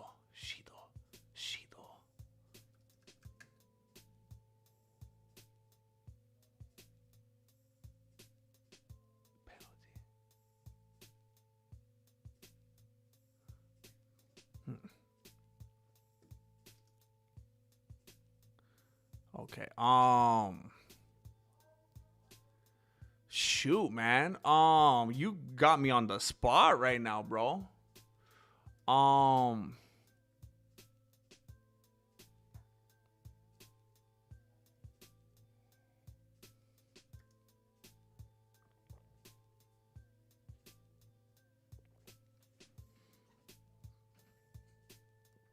In verbal judo?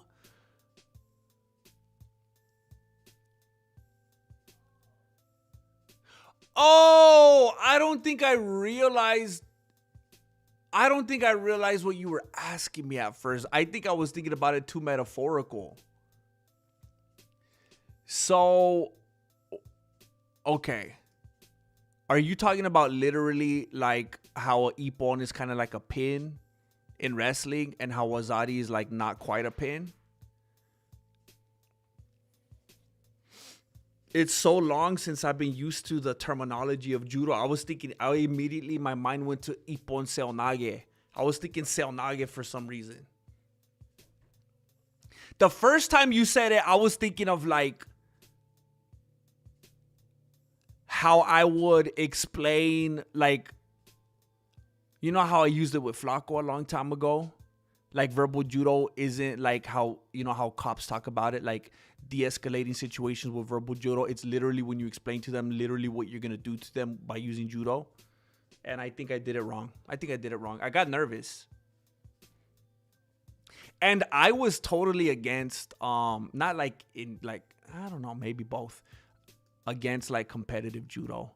I didn't get into all that. There was a lot of terminology for judo. And that's one of the reasons I left. They were like really pressuring me to do a bunch of reffing and tournaments and stuff. I was like, bro, I'm not into that. I want to do like classic like 1950s judo where it's just like crazy, like self-defense style, like Mr. Miyagi. I don't want to do Cobra Kai judo. I want to do Mr. Miyagi judo. And they just kept like, yeah, but we're going to get you a jacket. You could be a ref. And I was like, no, dude, I don't want to have nothing. I don't want to fill my weekends with judo competitions. Thank you, Tito MLM. Mate. Marluka. Oh, I'm going to check that out, Jay Smith. If you want to know what's up, read Paul Harvey, If I Were the Devil. Oh, wait a minute. I think I've heard that. Didn't somebody make that into a YouTube video? Oh, Marloca! We got people trudging along here trying to help us get to that goal. Oh, dude. There's a lot of blue here. We got Marloca again. Thank you. And Max Bluestein. We got a lot of Bluestein in here, if you know what I'm saying. Looks like a gang of Smurfs in here. We got some Bluestein. The Bluestein family. It's a reunion. ARJR. Do you like fajitas, steak or chicken? I don't really like fajitas. I don't know. There's something about it. The mixture of the protein and the That I don't know what it is. It's like a certain, I just don't like fajitas, really.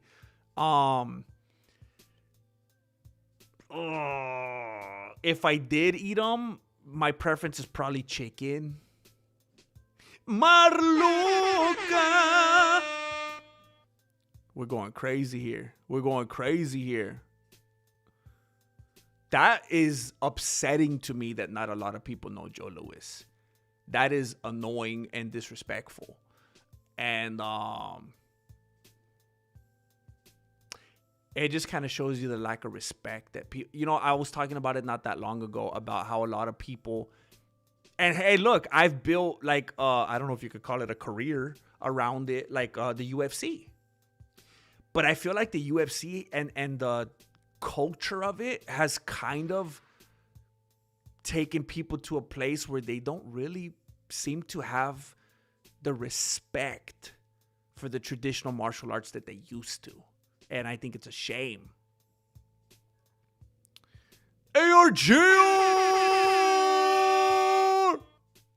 Thank you, bro. Marloca's out here blessing Situ. CHTUWU1745. Thank you for bringing him into the family. You now have unprecedented access to the dark web of the Mexican martial arts. Plenty of contact for you on that membership tab. Please scope it out. People are afraid of death, but in Jesus we have eternal life. We live in a fallen world surrounded by death and dying, and people capitalize on fear because they want to make stacks because they're afraid. They got to make stacks while they can. They got to make stacks before it's too late. They got to make it and they got to spend it before it's too late because they can't take it with them. One of the easiest things to capitalize on, you know. Leon Enrique says 45. Let's go.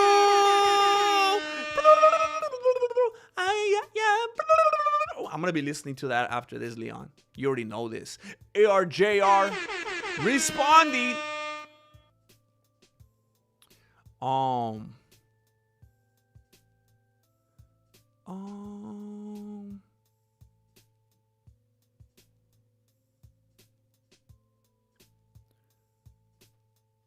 What?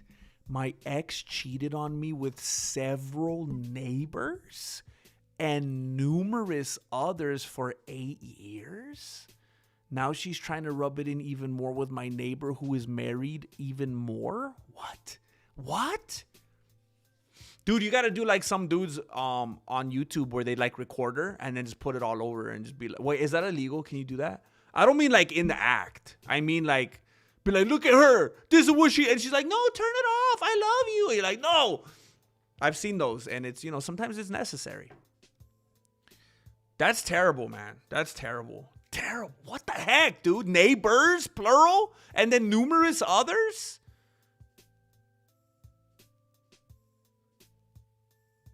Jay Smith, please. This is inappropriate, bro. Jay Smith just asked for her phone number. Please don't do that, bro. This is not the right time. Jeez, man. That's messed up.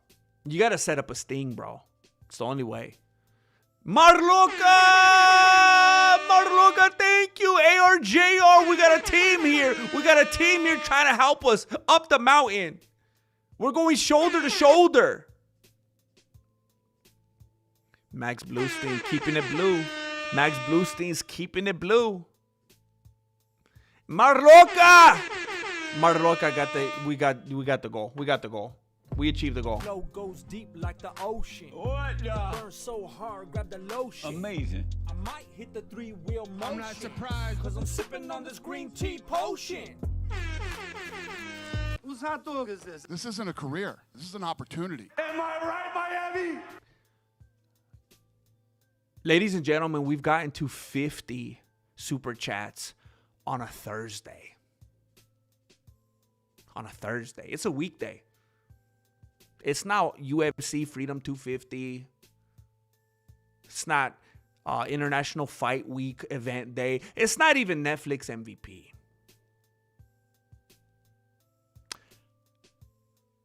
It's maybe on par with the Apex card.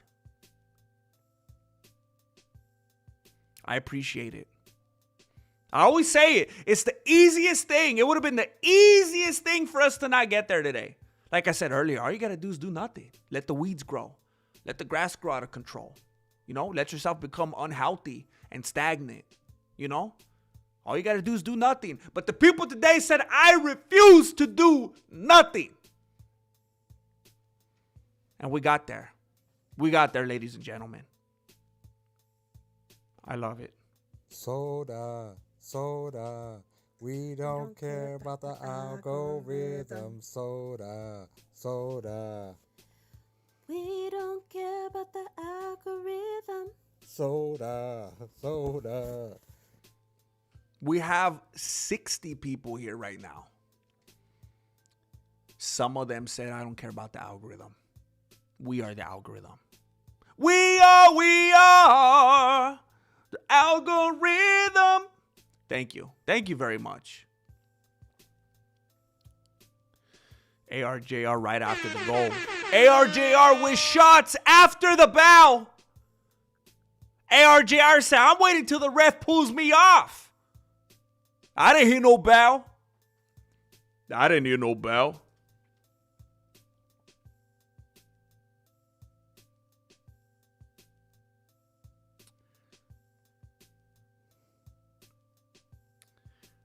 I just got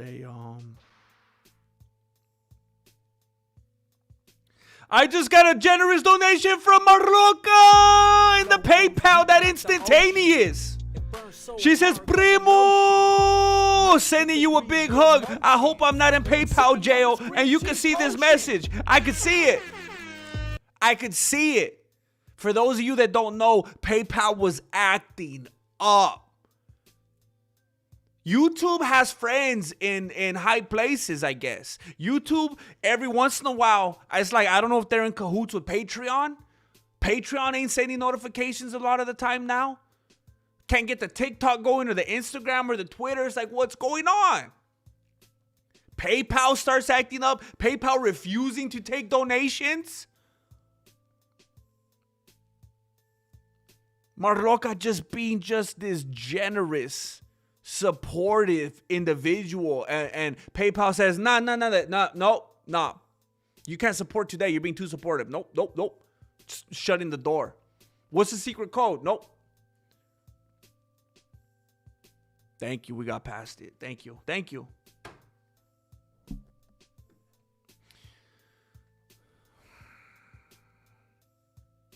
Man. I fell behind again. I did fall behind again. ARJR Mar, you beat me to the punch. How does it go? You beat me to the punch. You beat me to the punch. Mary Wells.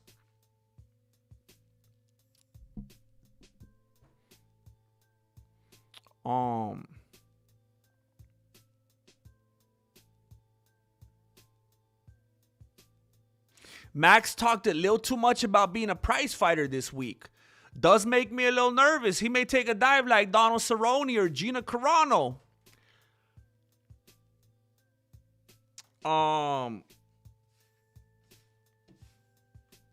Yeah, and the question is, who would he be taking a dive from? I don't think it would be. I think it would make more sense to take. And how when people say, you know, I wonder how people really think that would actually work. Like with Cerrone, like, is he taking a dive and money or whatever from Conor or from the UFC? Obviously, it's a UFC, right? Because it's in the UFC's best interest. I know a lot of people are thinking. I hear a lot of people talking about that the UFC and Conor McGregor are at odds. They don't want to be with each other. They want to get out of each other's life. And, you know, the UFC is praying that Max Holloway wins this. Why do you think that? Now, if we do entertain the theory that there's some kind of a fix that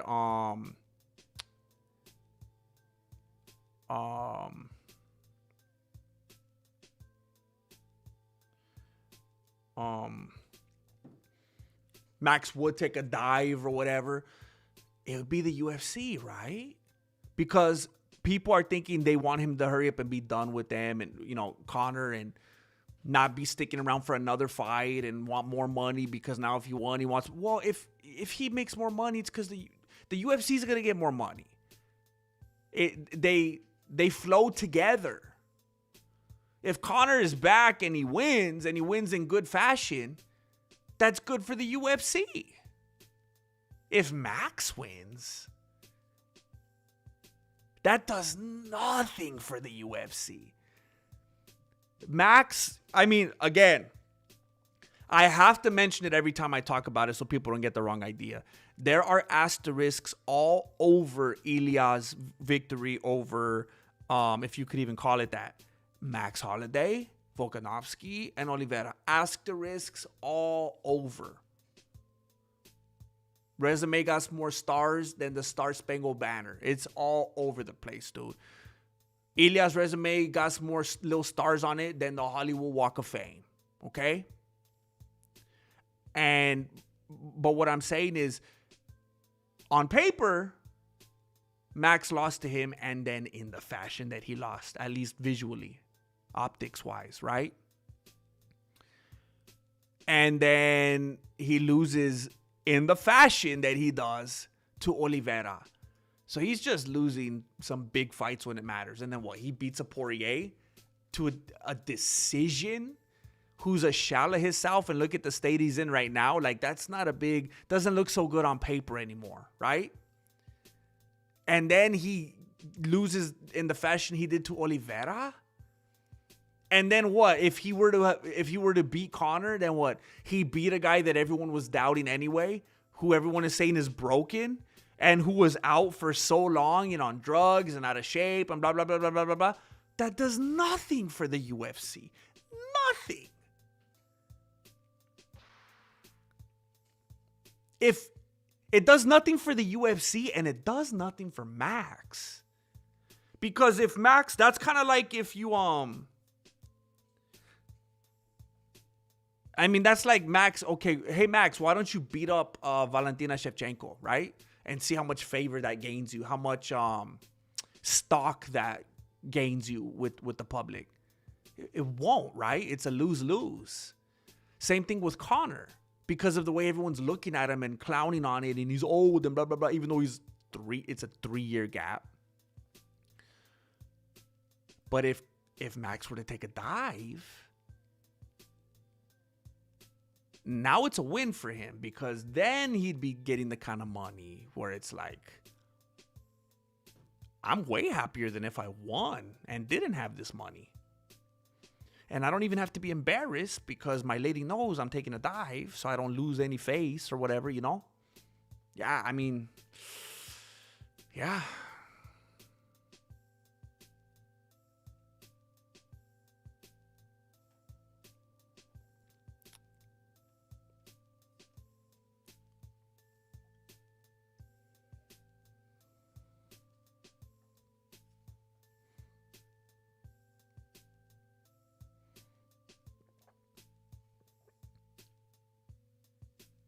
Oh, you don't like vegetables at all? I love onion rings. I love onions. I love onions, man. I like to grill zucchini.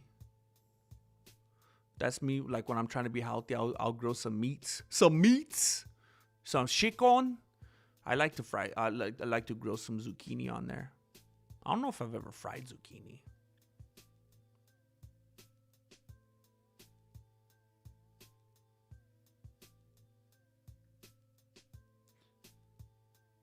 Oh, no, that's a different Joe Louis. Yeah.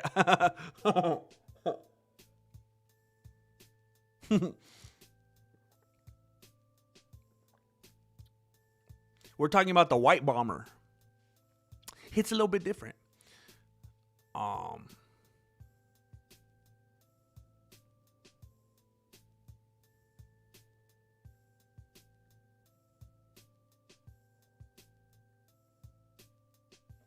Wait, soda's not a bad word to me. Maybe to some people, not to me. It is to Marilena.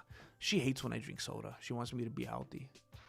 I told her it's healthy. I'm drinking the diet one. That song always sounds like Ilya saying so dumb, so dumb.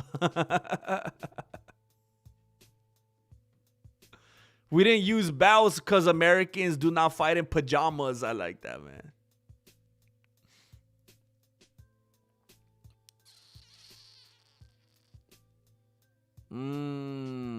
I'm getting really hungry now. This broccoli didn't cut it, man. This definitely ain't filling. That's for sure. That's for sure. It is for show. It's for show, literally. I feel like I ate nothing. Oh.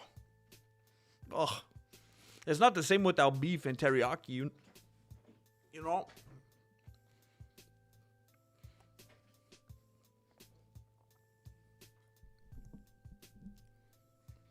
Melancholy, this may be a ridiculous question. But is he actually your favorite fighter?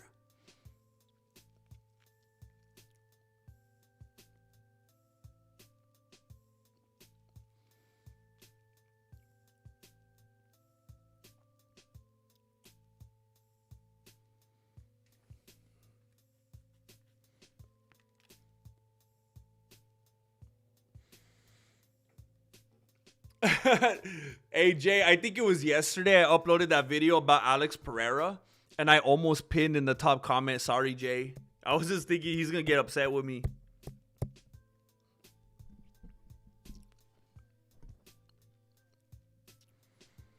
Guy Bull, heart problems like wolves, white disease. Wait, what? What is that?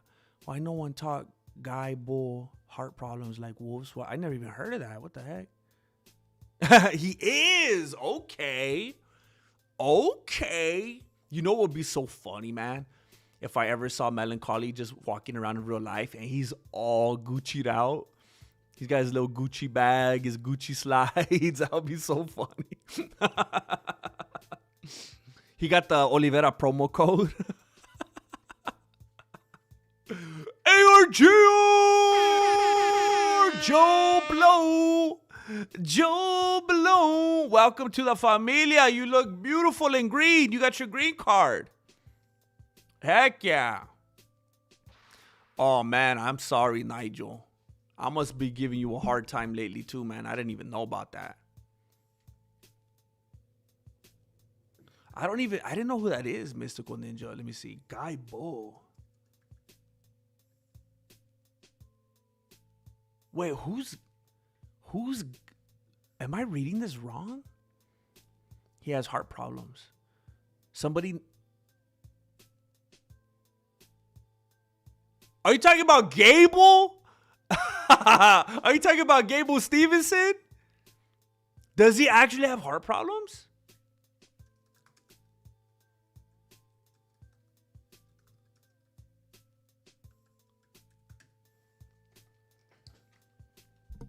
Oh, wow. He does. He had a heart procedure after an ablation was performed on his heart to treat Wolff-Parkinson-White syndrome. What the heck? Is that what you get when you assault women? Or what, how do you get that? Congenital heart defect present at birth. Oh, shoot, man. I wonder if that made him do what he was doing. Interesting. Because he has like a bad heart. Because, you know, he's like, instead of being a person with a good heart, like a good-hearted person, he literally is a bad-hearted person. That's actually hilarious. That's actually kind of poetic. He's literally a bad-hearted person. Wait a minute. Are you a Gable Stevenson fan, James Bishop? I'm finding out a lot of new things today.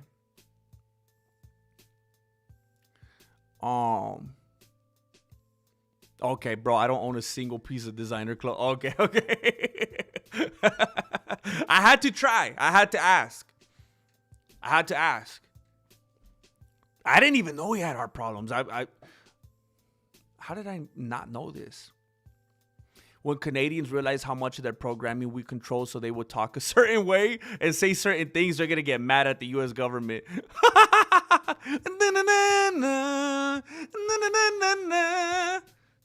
Oh, that's why no one wanted anything to do with him? Dang. So the UFC was like, we want to have our first death in a cage. I get it now. They're playing the long game. The UFC wants him to die in the cage so they could be like, it was all a long con because he's a bad dude. We hired him just so that he could die in here. We got him. We got him, boys. We got him. The legal loophole has been sealed. I don't get upset. I just wait for Alex Pereira to shut you up again, just like he did when he fought that Dagestanian fighter at 205 who beat him, and then he came back. I don't know, Jay. I heard that he's going down to welterweight. I don't know, man. We'll see what he does next. I heard that he's going to retire. He doesn't even finish his seminars anymore. He won't even give his fans autographs. I want you to think about that, Jay Smith. Next time you're defending Alex Pereira, I want you to consider this. If you ever saw Alex Pereira in person and you asked him for an autograph, he would look away and walk away from you as he mutters chama under his breath. He wouldn't even give you the time of day, bro. Ilya, Gaethje, Islam, Max, Poirier, Ferguson, pre-losing streak Chandler, Anthony Pettis, Frankie Edgar, Charles. Resume is legit, GM. I'm not even trying to be defensive here, Melancholy. I legitimately don't recall. Because I've absolutely done this with people. I don't think I've ever come after Oliveira's resume. I don't think I have. Because remember, I was singing this dude's praises long before he was the champion. I was saying that he was going to be the champion when everyone was still calling him a journeyman. And I said, nope, he's next. And they said, nah, Poirier. And I went, nope, Oliveira. And they said, no, but what about Gaethje? And I went, nope, Oliveira. And they said, what about Chandler? And I said, nope, Oliveira. And I said it and I rode with them. And then he just, dude, he fell in love with the South. And it got a little bit hard to stay on the boat. But yeah, he has a good resume, man. MMA Guru coming back, videos getting 100K views. YouTube hates you.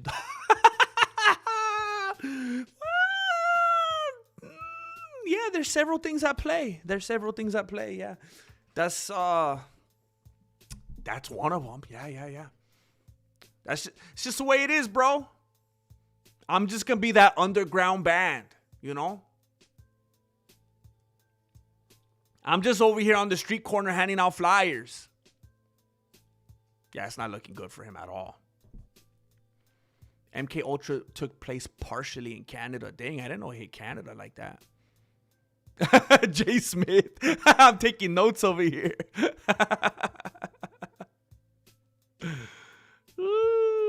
Yeah, Jessica, I'm actually about to dip out. I need to dip out. I got to get Jesse Jr. to where he needs to go. I need to make sure that he has a proper snack and is all ready to go do his thing right now. Oh, by the way, I have a video. It's 5:15 right now. I have a video. Oh, dude, I didn't even talk about Sean Strickland and he's in my thumbnail. Dang it. I'm going to have to change the name of this video. Shoot, man. Shoot. Hey, somebody timestamp this after, please. Someone timestamp it so when people show up, they won't get all mad and say that I'm a clickbaiter. If someone could please timestamp it, and it'll be like 3 hours and 15 minutes in. Here's the Sean Strickland talk. All I wanted to say about Sean Strickland was that he's a disgusting, pathetic poser. And just like he was talking all these papas, dude, talking all this trash to Khamzat Chamoyev, all this stuff about race and religion and culture and what kind of dude he is and how he conducts himself, just so that he could go beep, beep, and say that he's sorry and try to gain the sympathy and all the proper love and attention from the right channels. And then he comes out and he's speaking against Justin Poirier. And he's making fun of him. And he's saying depression isn't real. You're a crybaby. You don't have the right to be depressed when you have all this money. And all this stuff. He was just piling on him. And then he comes out today and he's like, I'm sorry. I'm sorry, Poirier. I spoke with you and I didn't look at it that way. And now he's making videos trying to help preserve Poirier's sponsorship with Bud Light. And you know what? I hated myself for about a minute or two. I hated myself because of the point that Strickland was making. And I don't know if you guys saw it. Strickland was holding a bottle of Bud Light and he was saying, hey, Bud Light, you cannot drop Poirier. And I'm paraphrasing here, but this is basically what he was saying. He's saying you guys cannot drop Poirier because you guys, you know, people that do drugs, they go out to their plug, they go out on the street corners, they get whatever they need and, you know, under the table, whatever. He says, you guys put this product right there on the shelves for people to go get easily and legally and very accessible. You guys put this product on the shelf so that people that have problems, people that have stuff they're dealing with and they want to numb and they want to escape and so on and so forth and etc. You guys put this real easy and available and accessible for people. And then when they get it and they partake in it and then they act in ways that this leads to, that this causes, then you're going to drop them? That couldn't possibly be more un-American, he said, which again is pandering. That's totally pandering. I don't know why Strickland always has to make everything about being American or un-American. To me, he was making a good point. And then when he's like, well, that's not American. It's like, what does being American have to... That's just not a cool thing. It's hypocritical. But why do you got to bring being American into it? That's just pandering. It's more pandering. 100%, no matter how you look at it. When dudes like that try to turn everything... Like, it just shows where his mind's really at, where his heart's at. Oh, he had me for a moment, and then he went back to the pandering. It doesn't always have to be about politics or what flag you're carrying. It was just a matter of general, universal hypocrisy. But he was right. He was right. Bud Light, I guess, was kind of in a moment where and I don't know, I don't know if they've already made a decision, but they were considering, should we drop him after all the shenanigans and Strickland saying, you hypocrites, you can't drop him. He did what he did because he was under the influence of this stuff that you go, here, shove this in your mouth. You're not happy? You're sad, you're confused, you want to go away for a little bit, shove this in your mouth. And then that's what put him to where he was mentally. And now they're saying, oh, no. And he said, what the heck, guys? But then it was like, no, he's doing the same thing. You can't just come out just trying to tear the man down and try to embarrass and humiliate him and talk down to him and act like you're better than him. And then say, oh, I'm sorry. He's just taking his fans on this thing the whole time, that Sean Strickland ride, that roller coaster. It's the same old thing. It's catch and release all the time with this dude. It's like this. It's kind of, I don't know if it's like what his dad did. I don't know if it's the kind of like, you know, I'm going to smack you around and, oh, I'm sorry. You know why I did that, right? I'm sorry. You know I love you, right? And then you do it again. I'm sorry. You know that you made me do that to you, right? He's always exploding and saying crazy things that make people say, okay, I forgot you're an idiot. I was rooting for you for a little bit, but I forgot you're an idiot. This is really stupid. And then I'm sorry. It's just always the I'm sorry. He's trying to Stockholm syndrome us. And remember, I was riding with that dude for a long time. I supported that dude for as long as I could. I remained a fan for as long as I could. And I had people in this community get irritated with me, saying, well, how could you support this guy? And maybe it wasn't until someone like Josh Hokett came along and I was like, oh, that's how you do it. That's how you do it. Strickland's an idiot. This dude's just unstable. But it's sick, man, how he took a situation like Poirier's. First of all, he made merch out of it.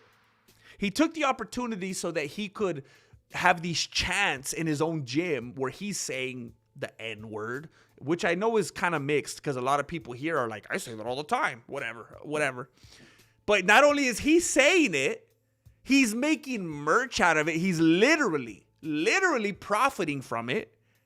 Then he's going on his social media making fun of him just to beep, beep, beep, and apologize all over again. How could you take the dude seriously? How could you stand by him? How could you believe or listen to anything he says? He backtracks on everything, takes everything back, apologizes for everything. And I said this in a prior video. You cannot have it both ways. You can't say and try to give him the credit like Nina Chama was trying to do. You can't say, look, he learned. He corrected his wrongs. He asked for a forgiveness. He gave an apology. What do you expect him to do? Isn't that the only thing he... Because see, there's people that are saying that they like him and they respect him for that.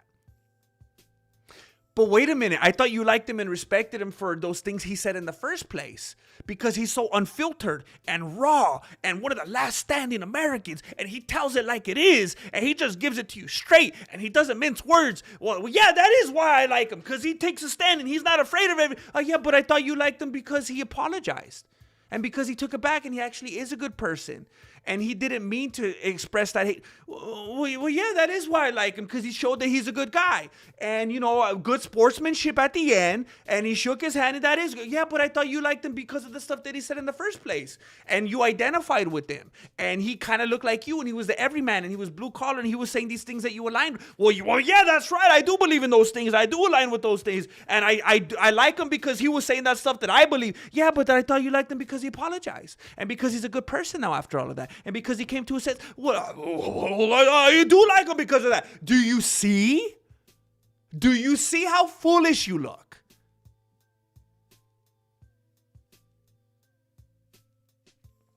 It's like I say all the time. Even a broken refrigerator will keep the milk cold in the winter. Okay? So Sean Strickland may have been making a decent point about the hypocrisy, the potential hypocrisy of Bud Light, but in the end, it was pandering. And it was just looking for validation. And he's home. He can't go out and cause a ruckus because he's got the ankle monitor after he tried to pull a Rosa Parks, so he's stuck at the pad now. But social media to the rescue. And then when the next big thing comes, he's gonna say whatever, and then, oh guys, I'm sorry.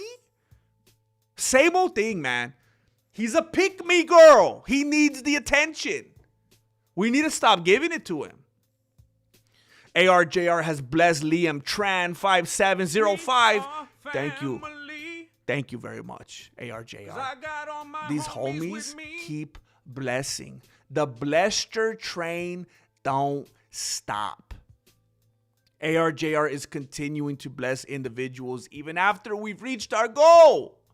Marloca blessing big fellas. Oh, who had that on their bingo card?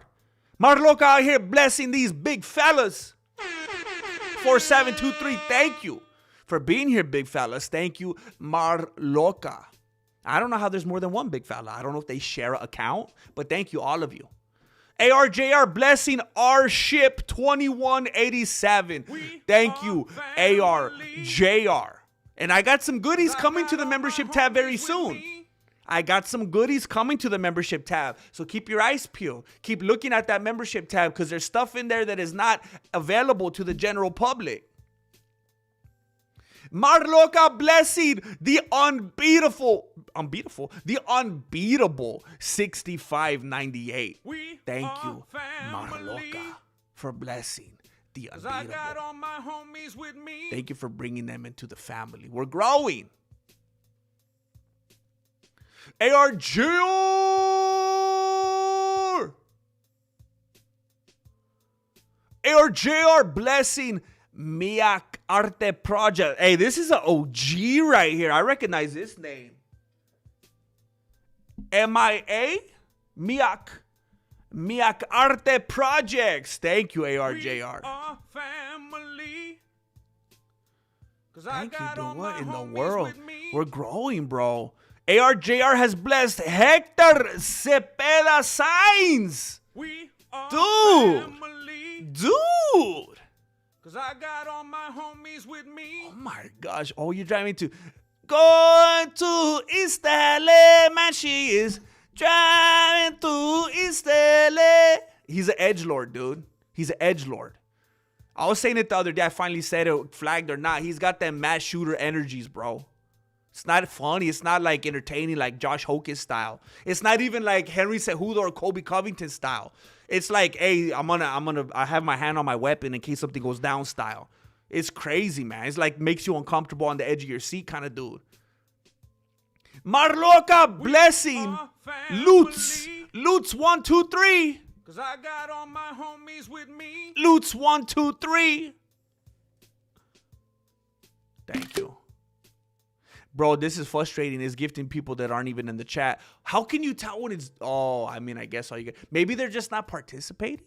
Maybe? Can you tell? Maybe they're just not saying anything? Maybe they're speechless.